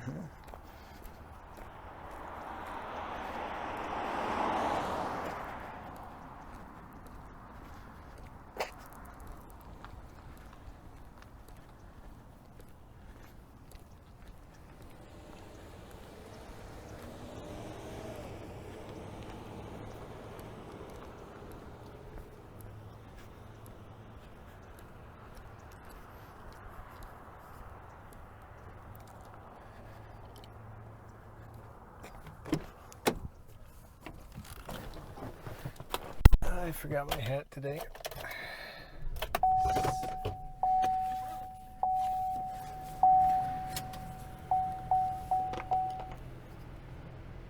Let's switch to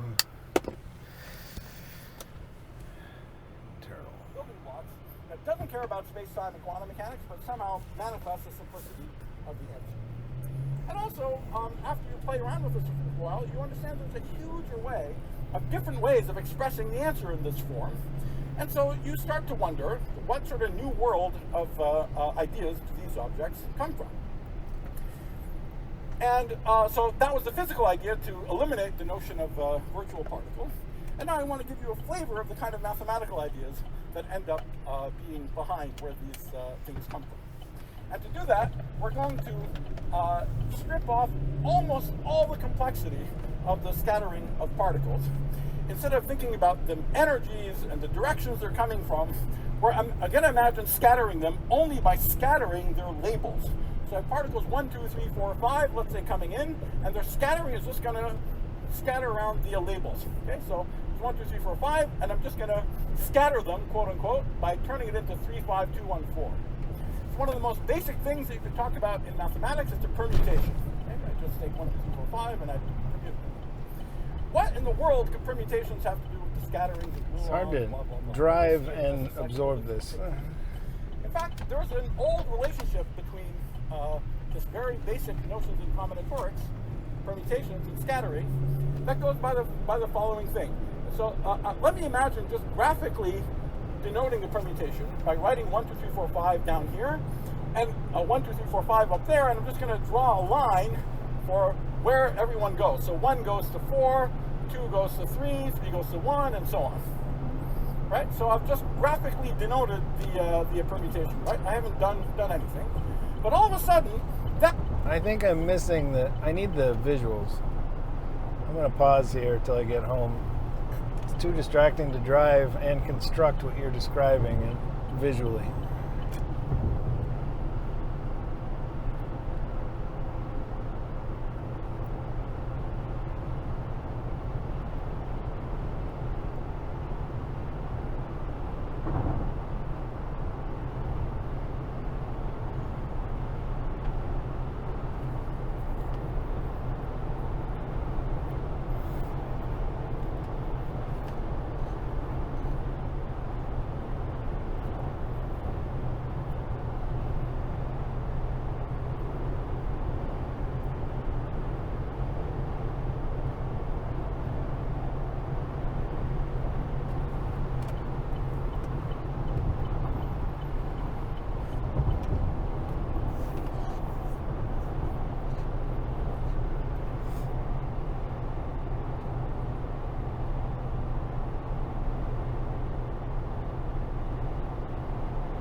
Be lunch today.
That's really, that's better.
Looks like scattering process.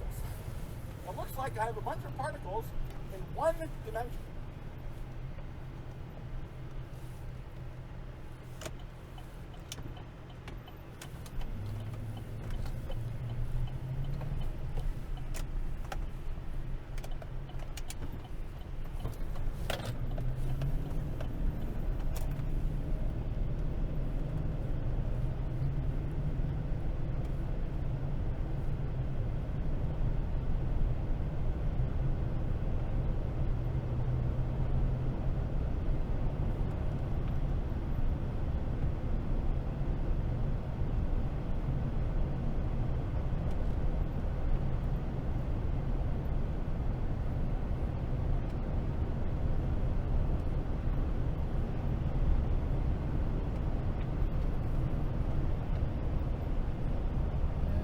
Let's not do that. As a species, we have to be like, yeah, let's not do that.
Hey, good. How are you?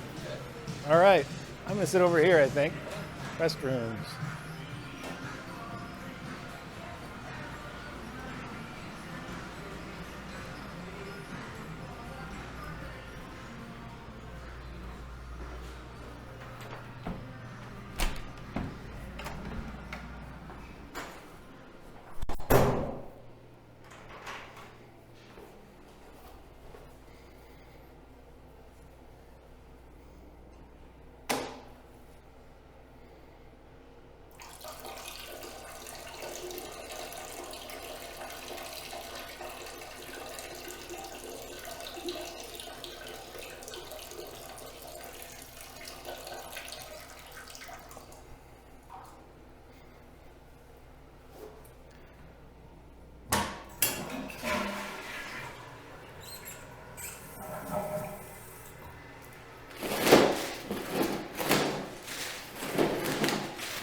Yourself today?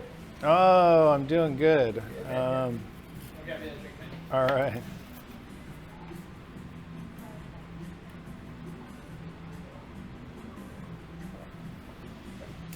Search out something to drink for you? Yeah, you guys had, I forget which one, but you got a fake beer. You got the Athletic Brewing? Yeah, Athletic Brewing, Upside Down, Golden Ale. Perfect. Can I get that in a glass? Got it. You want a water to back it up as well? Yeah, no ice. No ice. Thanks.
You guys have the Royale with cheese today? I do, yeah.